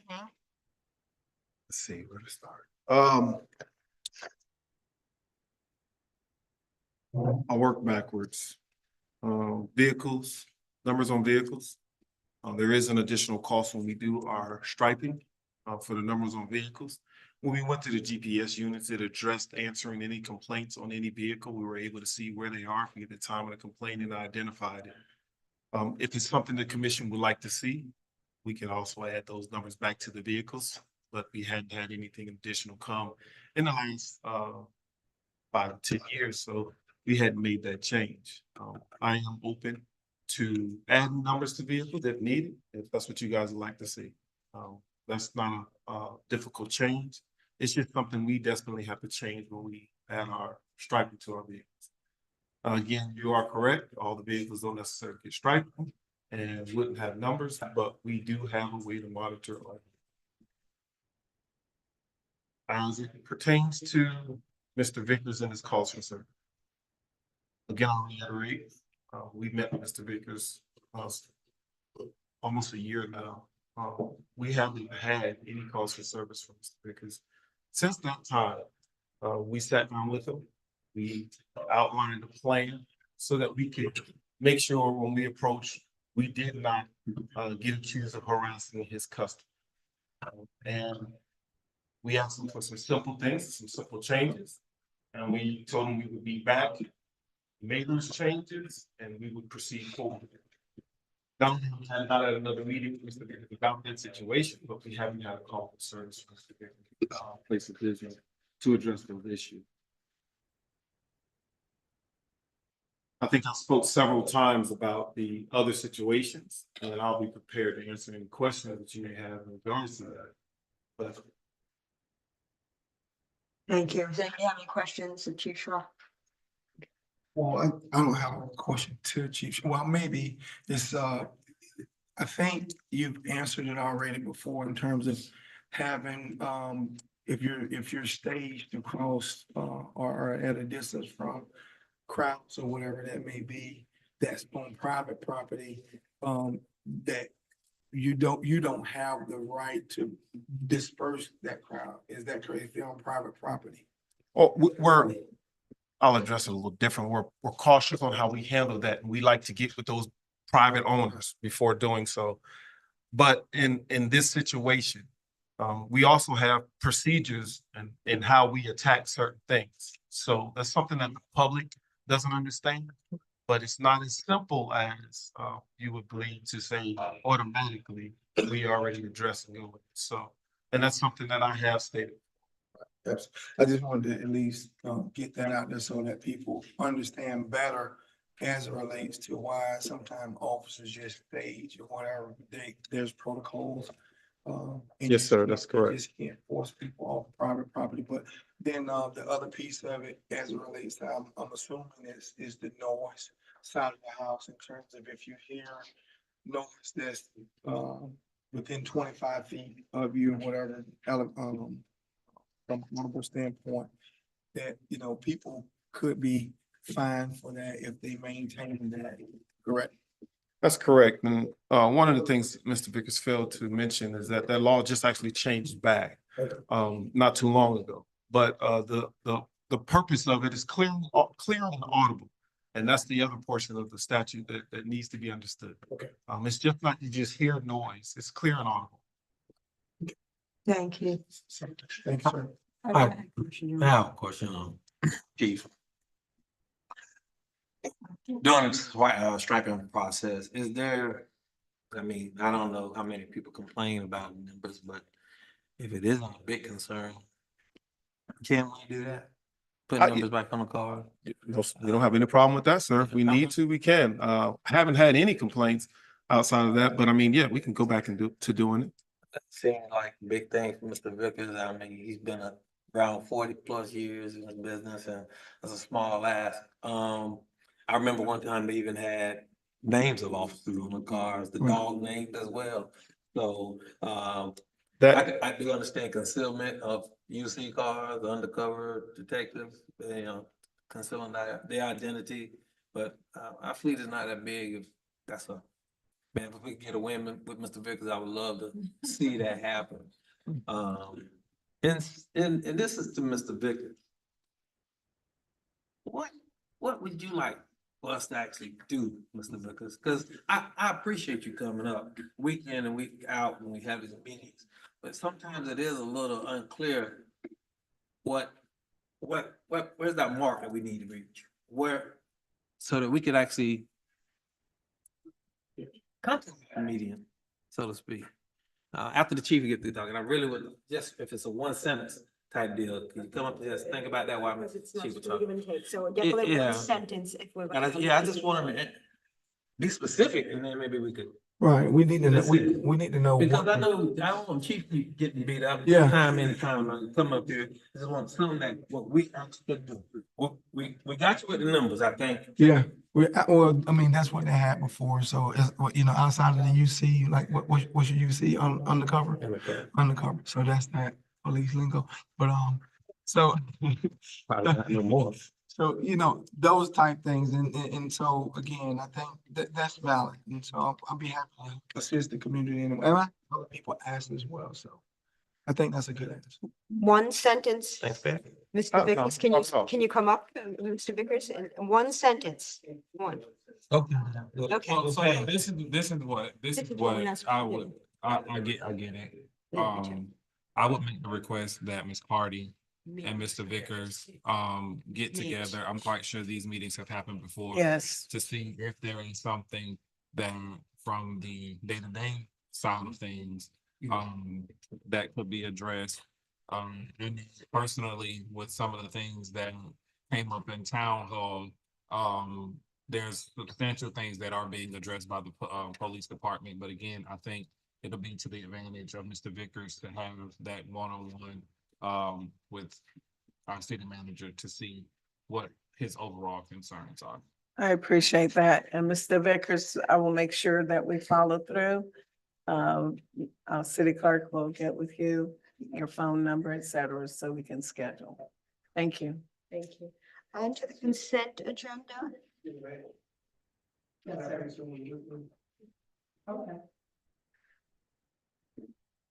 On to the consent agenda. I guess you're gonna give us comment. Is there anything to be pulled from the consent agenda? Mayor, Yes. I like to pull H and I. H and I. I also would like to build A. A. Okay. Anything else? We have A, H, and I. Any other things, any other items? Okay.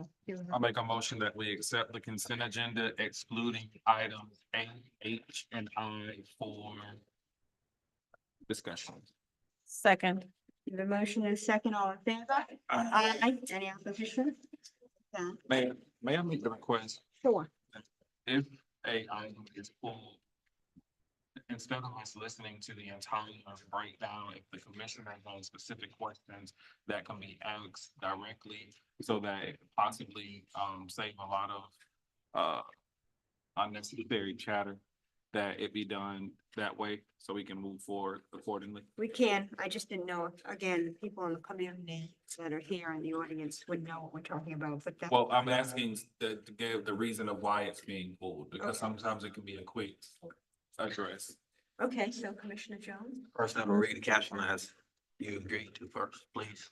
Adopt resolution 2025-R51, authorizing the submission of a hazard mitigation grant, HMGP application to Florida Department of Emergency Services, FDM, for Ronnie Road Sewer Main Relocation Project for $310,750, 75% grant funded, up to 25% city match. Go ahead, Commissioner Jones. What was your question? So 25% of the project is $80,000 to the city. I think it's to the city on a road that's in the county. It's not city. And as I understand it, from doing a little bit of research, that road, excuse me, that road is currently closed. I went out, spoke with some residents on that road, and they liked that because there was a lot of racing going on that road, hazardous activities around the road. I can't ask our officers because our officers don't patrol that area. The county did have a meeting with their constituents in that area, but didn't go into details with us, so we actually know what's going on, what the feedback was. I know that we have sewage pipes buried underground. Well, not buried underground. That's the problem. It's not buried underground. And I spoke with some of the county road maintenance folks as well doing research, and they were also stating that the road being closed have actually cut some of their problems out there. So I want to know why we're going to spend $80,000 when we probably could spend less just to cover those pipes. Is that an option? Personally, is that an option? Let me have, wait, excuse me. Let me first have the Public Works person explain, and then our grant writer. Finish it though. Go ahead. Say what, ask the question. First, is that an option? That's my first question. Secondly, what would be the cost of that second option versus going in, we're talking about helping them with the restructuring of road. I know the 310 totality of the funds is not coming out of the city dollars. However, 80,000 is, and it's going to outside of the city limits. We benefit from that right away. But did we talk to folks out there, and do we know if they actually want it? And so, this what I would like. That's what's missing in the detail of the report. It said the county did, it didn't say what our due diligence was. So I wanted to ask that question when we're actually gonna have that much invested. Well, it's one of our main feedbacks to the plant, so it's a very important pipe. Right. The pipe ran through the center of that bridge that they've taken out. The problem is that if they leave the bridge out, and the consensus I got from the people out there, and we didn't ask a lot of people, just the closest neighbors on both sides, yes, they're happy with it being closed. They've already had one accident. One car came barreling through the concrete and landed in the creek already since they've closed the road. So there's going to be that end of it. The problem is supporting that pipe, because right now, if they pull that whole thing out and just go back to a natural waterway, we have no way of supporting that pipe. And it's a crucial factor. We have to do something with it. So we currently got some drawings and some things as far as trying to shoot underneath the river, pulling a new pipe. The county's also working with us their engineers coming up with some ideas how to support the pipe. But it's very convoluted, but there's a lot of things that we have to do to support this pipe. We have to dig back further to where the junctions are, where the pipes come together. If it moves at all, there's a lot that has to be done, so. More importantly, to your question, Commissioner, we have met also with the county concerning this matter, at least twice.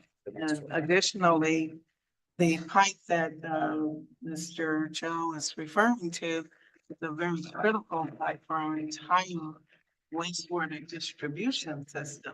So we cannot afford to damage that pipe at all. We cannot afford for it to get harmed at all. And right now, my understanding is as it is, you know, we can leave that, but I have, matter of fact, just last week, I contacted county administrator myself to find out when will their engineer, because we're working with them collaboratively. They offered the services of their engineering, preparing the drawings for us. So, and the recommendation. And then that way we would have not just one option, but possibly 2 or 3. Our primary concern is that we cannot allow that particular pipe to be damaged at all. And that makes us want to look at something else called resilience, resilient, I can't say the word, but Resilience. Yes, that word. So the reason why I say that, because we need to have options as to how to take them, that if it's that critical, which it is. So that's exactly why I said my number one thing, what are the options? That's my first statement. Of Yeah, so there, yeah. can we have what are the options? Because this is just, what if that grant wasn't out there? So we're gonna come out and kick out $310,000? I mean, please. So, this is something, and let's give a little bit of historical perspective. This is something that the county found because they had a problem and they stumbled on it. And in their stumbling, we were alerted, so we immediately went out there and started dealing with that. So now, Ms. Green, Daphne, can you give us a little bit? It wasn't finished. Okay, let's bring Joe back. Because when we talk about options, I was gonna ask you. Sure. So you said several options. So what, burying that horse main, that's one of the options? Well, one of the options to directional bore. We cut it on both sides. It's not a malleable pipe. It's something it's hard and it's in place. So we'd have to shoot underneath and then we dig up. That's probably the higher end, more expensive option, but it'd be the more permanent option. The other more cost-effective option that we're working with in the county's putting together now is building like stanchions, putting foundations in, holding it up in place, but then we have, it would just float. But we would have to put in all the safety measures so kids couldn't crawl over it, which they're, of course, being inclined to do so. And things like that, to try to keep the public safe would be additional costs and things. So both options that we have right now. We are limited to just those 2 options. There's not a lot you can really do here. But So the same. no, one will be exceptionally cheaper to one, but just building stanchions. So the county's actually working on those drawings with their engineers right now. So we're just waiting on that. We currently got another drawing and we're waiting on a price as well from DB Civil to give us to find out what it would cost to actually shoot underneath and be the permanent fixed. So with the remaining of the $310,000, you have plans for that money? I do not know, sir. When you say that, please explain. Well, the grant is for $310,000. Right, if we're, our contribution would only be the 80,000. Yes, sir. So I was wondering, that's why it's my cost, would it cost us that much to do this repair? Or are we talking about doing a repair plus the road? Cause the road isn't, no? No. You said no. Okay, so if I may I have Daphne explain at least the grant application, so you'll know what we're applying for? I actually spoke on it, but go ahead, yes. Go ahead. Public sector. So I actually went and I spoke to the engineer, Scott over there. There isn't a decision yet about the road, if they're gonna keep it or if they're going to junk it. At this junction, it doesn't matter to the city about the road. It's all about the culverts underneath. So Right. in speaking to him, if they are going to do their fix on it, they're going to do the cheapest, which is not in the best interest of us. In the best interest, when I brought him actually the estimate on what was going to get done, he said it was better to bury it and pay the 228,000 plus the bidding fees plus everything else on top. So they are putting their project forward for the road, for the culverts, for the bridge with HMGP. So it makes sense to put it in tandem together to get the project done in the same timeline and with the same funding. No, it makes sense, but I was wondering what options we had. Again, this is speaking, because the people out there are thinking, we're gonna make that road smooth and nice for them to go speed again. And so a lot of times people that live in that area that really have a big voice to me. That's right. Yeah, and the sidebar was that, from the county perspective, for them to do it the way how we would consider perfect, it's more than $1 million.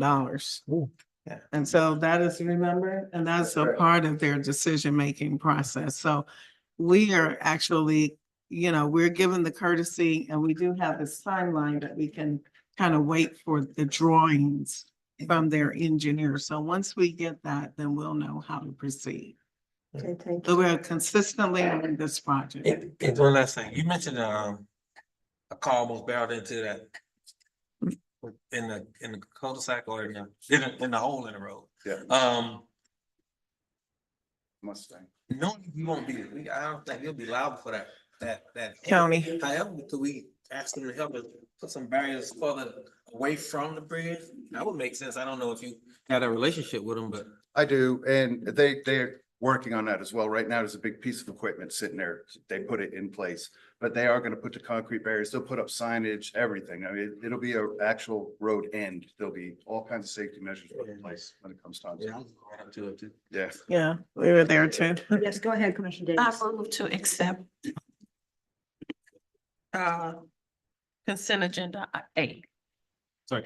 A motion, a second, all in favor? Aye. Anybody here for public comment on this item? Seeing none, public comment, all in favor? Aye. We We have just did that. I'm sorry. Opposition? Okay, thank you. So, item eight. And I can talk, Mary Jane Rose and his. yes, I can talk about H and I together in general. My question is, and the reason I pulled these, I've noticed we're doing a lot of reappointments to boards. My question is, how are these open board appointments made available to others to apply? Because when I look at the applications on some of these board members have been there for years and years and years. So that's my question before we. And Ms. Connie, Madam Clerk, who wants to speak to that? Ms. West. To have legal address that for the moment. Sure. We can structure it in a different way, like the way that Putnam County does. If you ever look at their agenda, they have the rolling board appointments. And if you would prefer for a structure like that on our agenda, we can certainly accommodate that. So there's more transparency for the public. Yeah, and really agenda's fine, but again, making sure, yeah, some way that we can let our citizens know that there's opportunity to serve. I mean, I just keep saying I see this all the time on all of the boards, over and over. So what I am asking for is whether it's on the agenda or whatever it looks like for recommendations or some kind of transparency and availability to our citizens to be able to be on these boards, because We concur with you, yes, we will start that.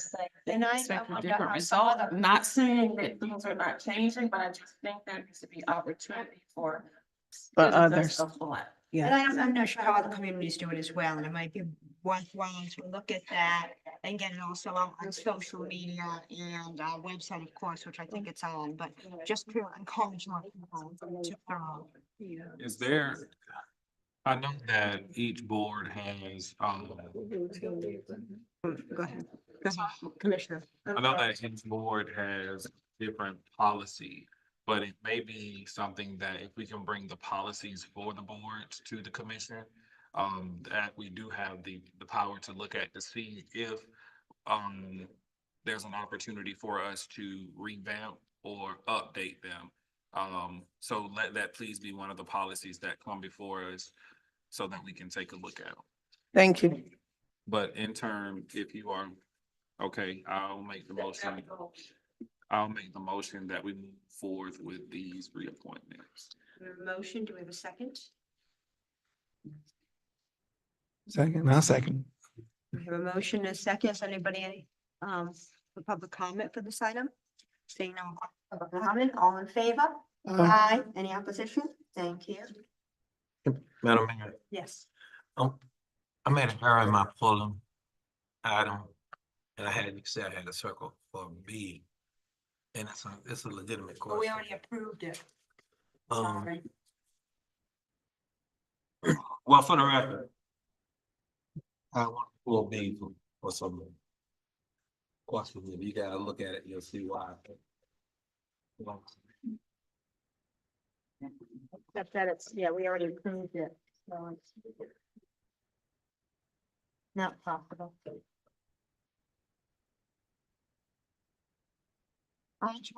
Do we want to recess for 10 minutes or keep going? Okay, Bill, Commissioner Davis appointment to North Central Florida Homes Continuum Appeals, just to let the commission know she's already been appointed for that, Commissioner Davis. But it's just to give people information and. Second. We have a motion, a second, all in favor? Aye. And hopefully Thank you. give us some information about once you start attending about this, about the coalition. Speak to Ms. Cody or Ms. Jones. I'm gonna ask Ms. Jones, Human Resources, to explain where we are with that process. Okay, so, Madam Mayor, Commissioners, this was one item that was on the we had been planning for a while. And of course, it was pulled by the commission until we got a permanent city manager in place. So we didn't want to move forward with that. We had reached out previously to the other three vendors that we had, without using Mr. Whitson for the first one, and they were available then. In contacting them at this point, I have two of them that are still available, that have expressed that if the scope of what they submitted the first time, their price will remain the same. If the scope of what the commission is looking for has changed, then their prices would change. I also contacted a third team building vendor that has given the information that they presented to me, that he sent out, he actually sent it to me today, is pretty much in line with what the others were. And he just takes like a different approach. So it all depends on the venue and the date that the commission would like to have this team building. And if the scope of what was previously submitted is what we're still aiming for, then we'll be able to go out and get better.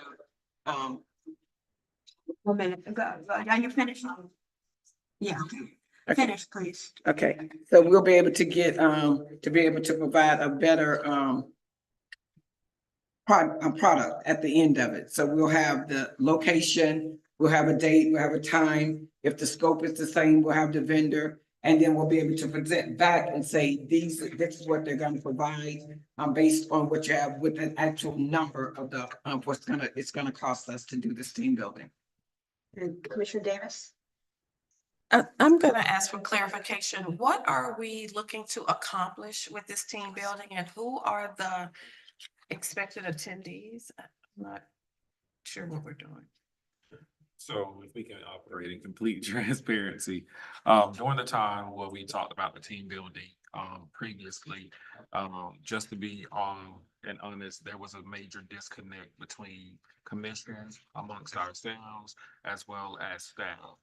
So we asked that at that time, we bring in someone to help us, uh, come up with what's the issue and come up with ways that we can navigate and move on as a cohesive unit. There was a lot of discourse, and it may have been not intentional, but ways that we would be able to better work amongst the administration component. So the attendees at the last one was the commission as well as some of the department heads.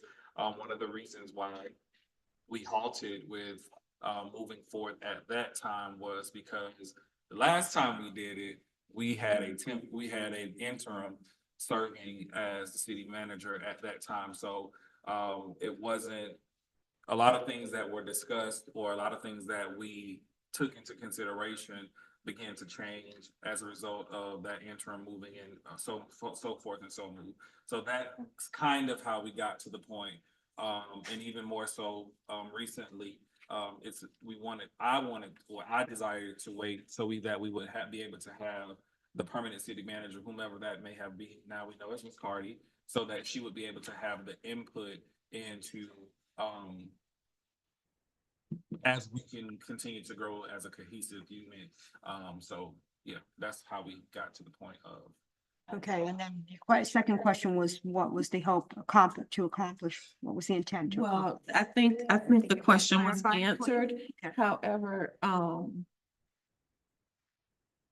in light of that history, I guess my question is, as a commission and having a team building with city staff,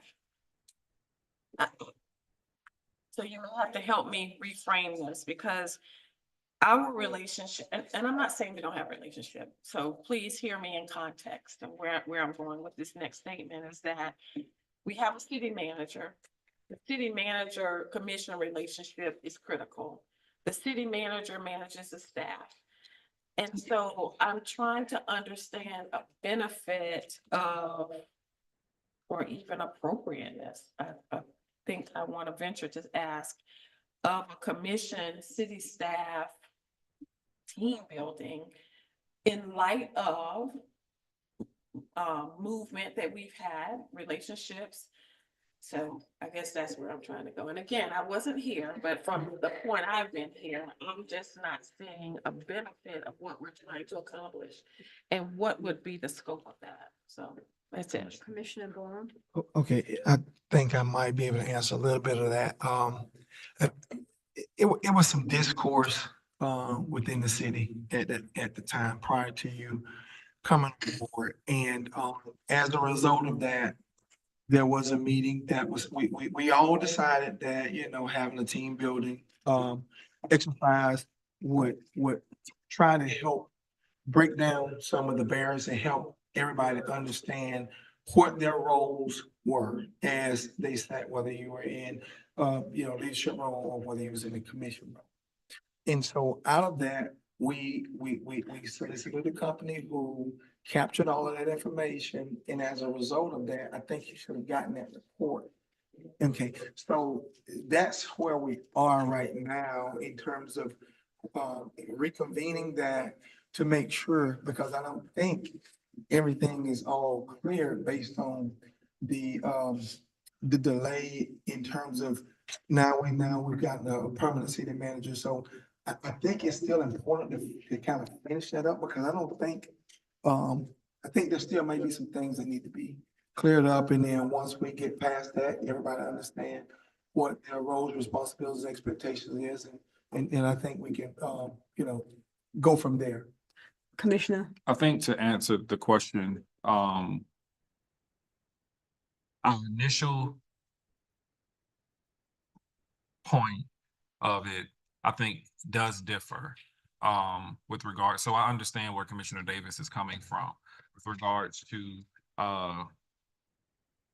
the joint venture. I think there may be consideration that doing the team building amongst ourselves and the city manager, and then having the city manager do with her staff, as far as the department head. So I do understand where you're coming from, but the initial, I believe, served a different purpose than what we're looking for this time. So there is possibility that we need to start from ground zero to build up a twofold type deal to where it's the commission and city manager, then city manager and department head. So I think that was a very much valid point. But again, at that time, there was a much different approach that we were trying, there was something else that we were trying to accomplish. And it involved everybody, but I think that was a very much valid question. And I personally, as a recommendation, would make that recommendation that we look at it as a twofold method, city manager and commission and city manager and department heads.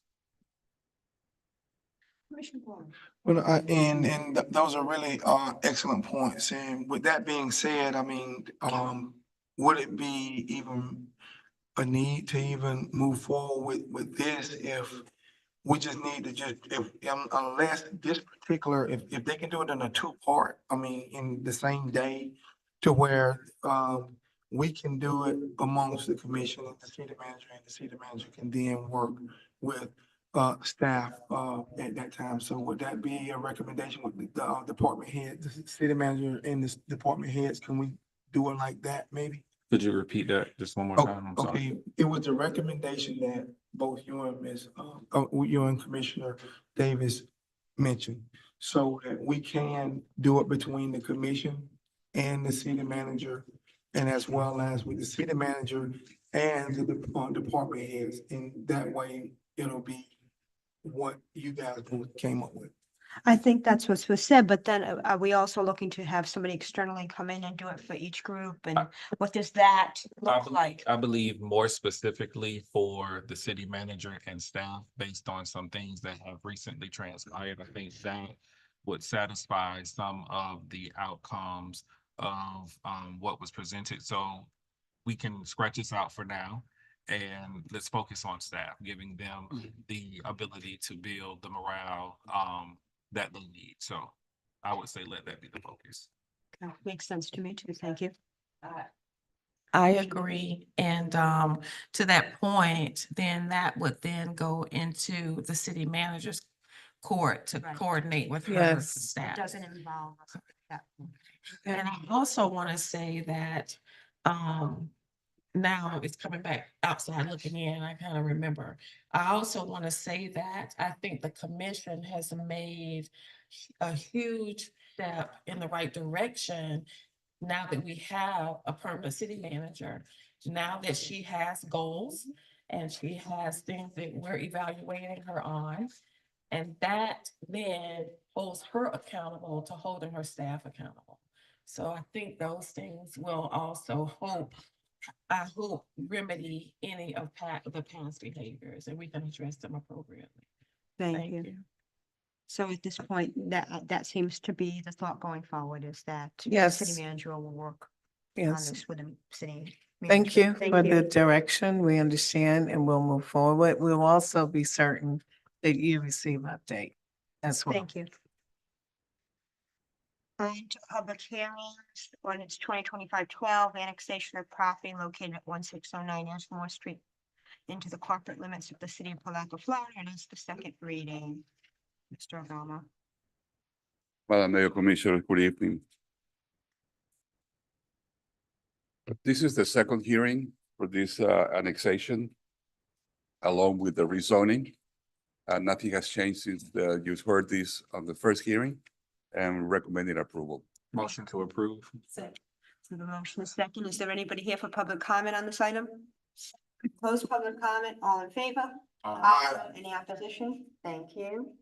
Ordinance 2025-14, rezoning property located at 1609 Edgemore Street from Putnam County Urban Reserve to City of Palatka Single Family Residential. Again, same property, second reading. Do you have a motion to approve? Motion. Second. A motion is second. Is there anybody here for public comment? Close public comment. All in favor? Aye. Any opposition? Thank you. Ordinance 2518, rezoning property located on 1822 Twin Street from residential single family to two-family residential R2. Second reading again. Any questions? Motion to approve. Second. Motion is second. Is anybody here for public comment on this item? Seeing none, I close public comment. All in favor? Aye. Any opposition? Thank you. Ordinance 2025-06, annexation of property located on 5019 Krill Avenue into the corporate limits of the city of Palatka. This is the first read. Mr. Vogel. That is correct, Madam Mayor. The applicant is not present. This item's been continued a couple times at the request of the applicant, but he's not here today. We have placed calls to him. We left voicemail about alerting him about the meeting today. It is a very simple annexation request. It's a single family home for the purpose of connecting to water system in the city. And along with that request for annexation, obviously we have to do a change to the future land use amendment map and also rezoning. So it's up to you consideration whether you want to proceed with this item or you want to wait until Mr. Spells, the applicant, is present. Go ahead, Commissioner Davis. I have a question. I know that the commission asked for first readings that the applicant be here. Sure. And that is the reason I'm bringing it up. And that's why it's been continued. So there is a legal basis for that. When you have a quasi judicial hearing, the applicant has the burden of proof of presenting their side. And if obviously they're not here, they're depending on our planning director upholding their burden. Thank you. Thank you. Which is acceptable, but that has not been how I have been advising this board because it deviates from standard land use practice. I mean, even in addition to that the failure to even avail themselves or return phone calls, I mean. Yeah. And I I was just think we gonna need to make be a motion. consistent. I was gonna move for continuance. Yes, continue. Second. We have a motion and a second. Anybody here for public comment on that? Saying no. All in favor? Aye. Any opposition? Okay. Nay, Okay. I wanted to recuse myself from that vote. Okay. Oh. But I didn't think you guys were gonna go for. Let me, Wait, what? let me just, You can't recuse yourself from a vote if you don't have a direct impact. Financial gain from it. Or, Well, I'm not gonna have a financial gain from it, but we said that they have to be here first of all. Last meeting, there was a letter stating they want to continue That's correct. because of uncertainty. So instead of continuing, take it off until you request it again. Okay. So there are advertising implications involved that's with why we that, chose but to I continue. need to go back to the recusal. Do you- don't have the letter last. We'll need to have the form on the recusal. Okay, so that was done before. All right, thank you. okay. I'm confused. Me too. The last meeting. No, we know about that. Oh, that- okay. We know about the letter, but we're talking about the recusal. You can't recuse Can't if you recuse don't have yourself. conflict. conflict of a direct You gain. have to vote. There has to be a vote. Okay, you wanna vote? Yes, we already did all in favor and Ella said aye. And opposed? I may or may not have a financial gain. I don't know. So. Are you in favor or you I opposed? don't know. They're on the side of caution, we'll recuse myself from this vote. Lose yourself. Go So ahead, Commissioner. I can provide some legal guidance when it comes to a pecuniary, a loss or gain. It has to be direct. It can't be remote or speculative. So if there is a direct pecuniary loss or gain, then you have to fill out a Form 8 in order to recuse yourself from voting. But if it's remote or speculative, then you still have to go ahead and You vote. guys made my brother-in-law was having an event. And you guys made me recuse myself up here on this dice. I had nothing to do with it. I don't even have a relationship with them. And you guys said, yes, that was, do you remember that? Yeah. They had that, Sunday, Sunday. And he's a brother-in-law, no blood relation at all. I never dealt with any of his, Activities. food truck activities. And you said that it could be from kinship. Well, he's my godfather, okay? That's So, still not That's not blood. Can I tell you, Florida League of Cities, Florida League of Cities has provided a webinar that address those things. Father does not fall within that category. I mean, father. Godfather And does. those parameters of being able to, if you yourself do not have a financial gain, and then even prior to, you're supposed to concede, I mean. I can make it easy. I can vote. I can make it easy and vote. No. Okay, we got that. So even though it's a little off course, we have 4 yeses and 1 nay. Okay. Moving on to, I know they're all tied together, we've got to do each one individually. Ordinance Well- 25-7, amendment of future land use map So- of the adopted comprehensive plan or adopted property located at 5019 Krill from Putnam County Urban Reserve to City of Palatka Residential Loan, first reading, same circumstance. So none of the annexation didn't go through, so we can't consider the Okay, rezoning so in the this is future. all tabled. Okay, thank But you. I want to make sure that it has been continued, right? Yeah, yes. Thank you. Thank you. Okay, we're at commissioner comment. Commissioner Davis, do you have any comments? Yes, I have a couple of comments. Commissioner Borum, Mayor Kareem, and I had the opportunity, if I'm still in your thunder, I'll let you call me first. No, you No, I'm go. kidding. Go I'm ahead. teasing. Go right ahead. But we had the opportunity to participate in the City of Palatka's Rhinestone Landscapes ribbon cutting with Miss Carter as well. And a few dignitaries. And we also had the opportunity to take a trip around the city on the bus to experience the route. And we had the best opportunity to interact with some of the riders. The riders were extremely grateful that this bus service has started again, even though it's just 2 days a week. But they said it's been life-changing. And we also got a recorded message from 2 of the riders, be sending over to the city clerk so that we can have it. But they were just ecstatic. Also, I just want to let you know, I had a meeting with April Etheridge, who's the recruitment manager for the Girl Scouts of Gateway Camp Council. She's interested in growing Girl Scouts in Palatka. And she's looking to have a community recruitment event, which I'll talk to community fans about. But basically, she has an overall goal of having them collaborate with the city so we can create a civic leadership badge series, a Meet Your Leaders badge series, meeting with city commissioners. So she has some great opportunity. But more than anything is to develop young leaders in our city. We could back over the time about there's nothing to do for kids, nothing to do. But what's more important is this was based on our 2024 Florida Girl Report, a report that identified some startling statistics. 52% of high school girls in Florida report symptoms of depression. 1 in 6 girls in Florida have experienced sexual violence. And over half of the girls in Florida don't feel supported by their communities. Girl Scout is a way that that can support that and help girls feel that they belong. So I just want to put that out there and let you know that I'm looking forward to hopefully working with the Gateway Council. And lastly, I just want to thank the police department that community policing is in effect. I have seen it firsthand. They have been visible. Thank you very much. I know it's going to expand to other neighborhoods, but I just want to say thank you. We see the efforts are much appreciated. Thank you. Commissioner Borum? Yes, again, I want to piggyback off Commissioner Davis, with the community policing.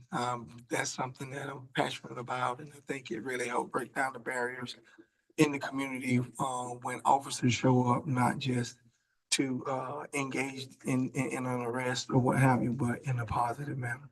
So I want to thank them for being in the community, helping break down those barriers and create relationships. The other thing, I mean, we really had an awesome time on the bus ride, reestablishing those routes mean the world of difference to a lot of people who do not have transportation or had not, and the routes had not been, active for the last, what, year and a half or two. And so, but again, I think it's a big ask for the city to start getting into the, providing public transportation.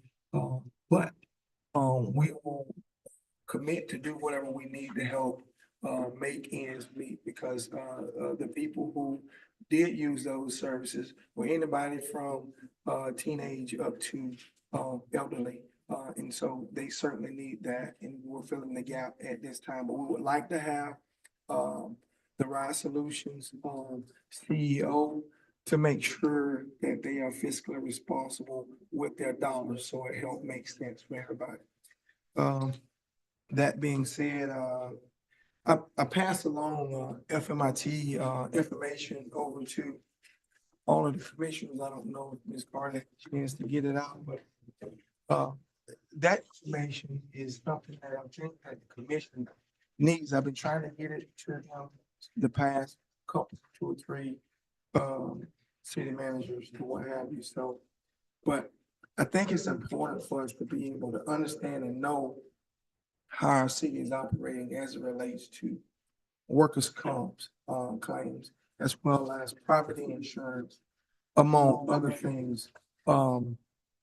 We have room for improvement. And there, before you have 5 years back, what we have, some of these things need to be, put in the very, very forefront and not to be, dropping off of the radar. These are very important. Is insurance that is very serious to the nature of our operation. And we need that in order based on the number of things that we get that we're responsible for. And, you'll get more information, as things continue to materialize. But, we have, for legal cities, individuals who are willing to come in and help explain the information that we have available to us. So, again, I don't sit on this information. When I get it, I make sure that the relevant people need to have it. But moving forward, we had an opportunity to take 20+ students, as well as about 10 chaperones, down to Orlando Magic Game. This is our 7th year. Again, we had 2 years with the Jaguars, and we had 5 years with the Magic. And so the students had an opportunity to go out on the floor with the players, and they opened up with the national anthem. So they had that experience of a lifetime to be able to be on the floor with the players, to be able to do the national anthem. And we gave each student a $25 stipend so that they could eat. And I want to thank Ms. Carter for her gracious contribution that she provided to us. I want to thank you for that. But these kids, a lot of them don't know. They know the president. They may know the governor, but they don't know their local leadership. And so when we was on the bus, came over an idea real quick that just kind of get them a little bit more engaged and help them understand your local leadership are the people who touch your lives every day. And so what we did, they did a little bit of a mentorship thing. Passero Associate told them about their background, how they got to where they were from a college standpoint. They went the military route or whatever to do the engineering and everything else in education there. So I explained to them how the city worked, and chief, as well as his staff, also was mentoring the kids and kind of helped them understand what their roles were as it related to him being the president. Well, not the president, but he's the organizer of the whole police athletic league, in addition to his chief role. And they explained that to the kids to help them understand what your roles are. And you have a lot of different choices in life as to what you want to be. So we gave those kids a number of different options as related to that. But anyways, so as it related to that, Well, you got on it. I like for people to kind of. Go ahead, just go. Well, basically, the kids, we gave them an opportunity to earn more money because we all got $25 stipend, so we gave our funding up. And I think that was another $175 additional that we gave to the students to give them opportunities. So we asked questions of them, and as they answered the questions, they got $5 or $10 for each question they answered. We asked a little bit about the city, okay? We asked who was the commissioner. They mentioned somebody who wasn't on the board anymore. They even mentioned Commissioner Campbell. I said, no, that's not the right guy. But anyways, but we have to, continue to educate our kids and get them engaged. But that was the first time we've ever done that, and the kids were super engaged. I don't know if you want to say anything, Chief, but yeah, Chief got it. Yeah. This commissioner's coming. Keep it to 30 seconds. Yes, sir. You should have come in. I just wanted to say thank you to Commissioner Bourne because he is exactly correct. That is the first time we ever had an opportunity to do that. And for us all to come together and decide to give back our funds, just to be able to make sure we educated them on a little bit about the city, about what we do here and how we exactly, like he said, touch their lives every day. I think it was something that was vital. It was very important. The opportunity to educate a young person, you must take advantage of it every time you get it. And I appreciated him for allowing us to participate. Thank you. With that being said, and that's all I have. I thank y'all for giving me the opportunity. Thank you. Commissioner Jones, Commissioner Campbell. I just have two quick things that I want to mention. In speaking with our kids, Palatka Police Athletic League is hosting a summer camp this summer. Camp Higher Ground, their theme this year is Around the World in 7 weeks. Ages 4 to 14 are welcome. The registration fee is $200. You will not find a camp around this area for $200 for 7 weeks. It's Monday through Friday from 7:30 to 3:30 p.m. at the Family Life Center on Bronson Street. That is a phenomenal organization, phenomenal camp led by Ms. Monchelle Alford and Jennifer Purifoy. They put their all into it, and it's an educational component. The city of Palatka will be providing the recreation for the camp, Mr. Reno. So definitely, if you have a child that is interested, or a parent, you have a child that you would like to get more information, please contact the Palatka Police Department, and they will point you in the right direction. Also, on Monday at 6 to 7:30 is the line dance that is taking place over at the Jenkins Community Center.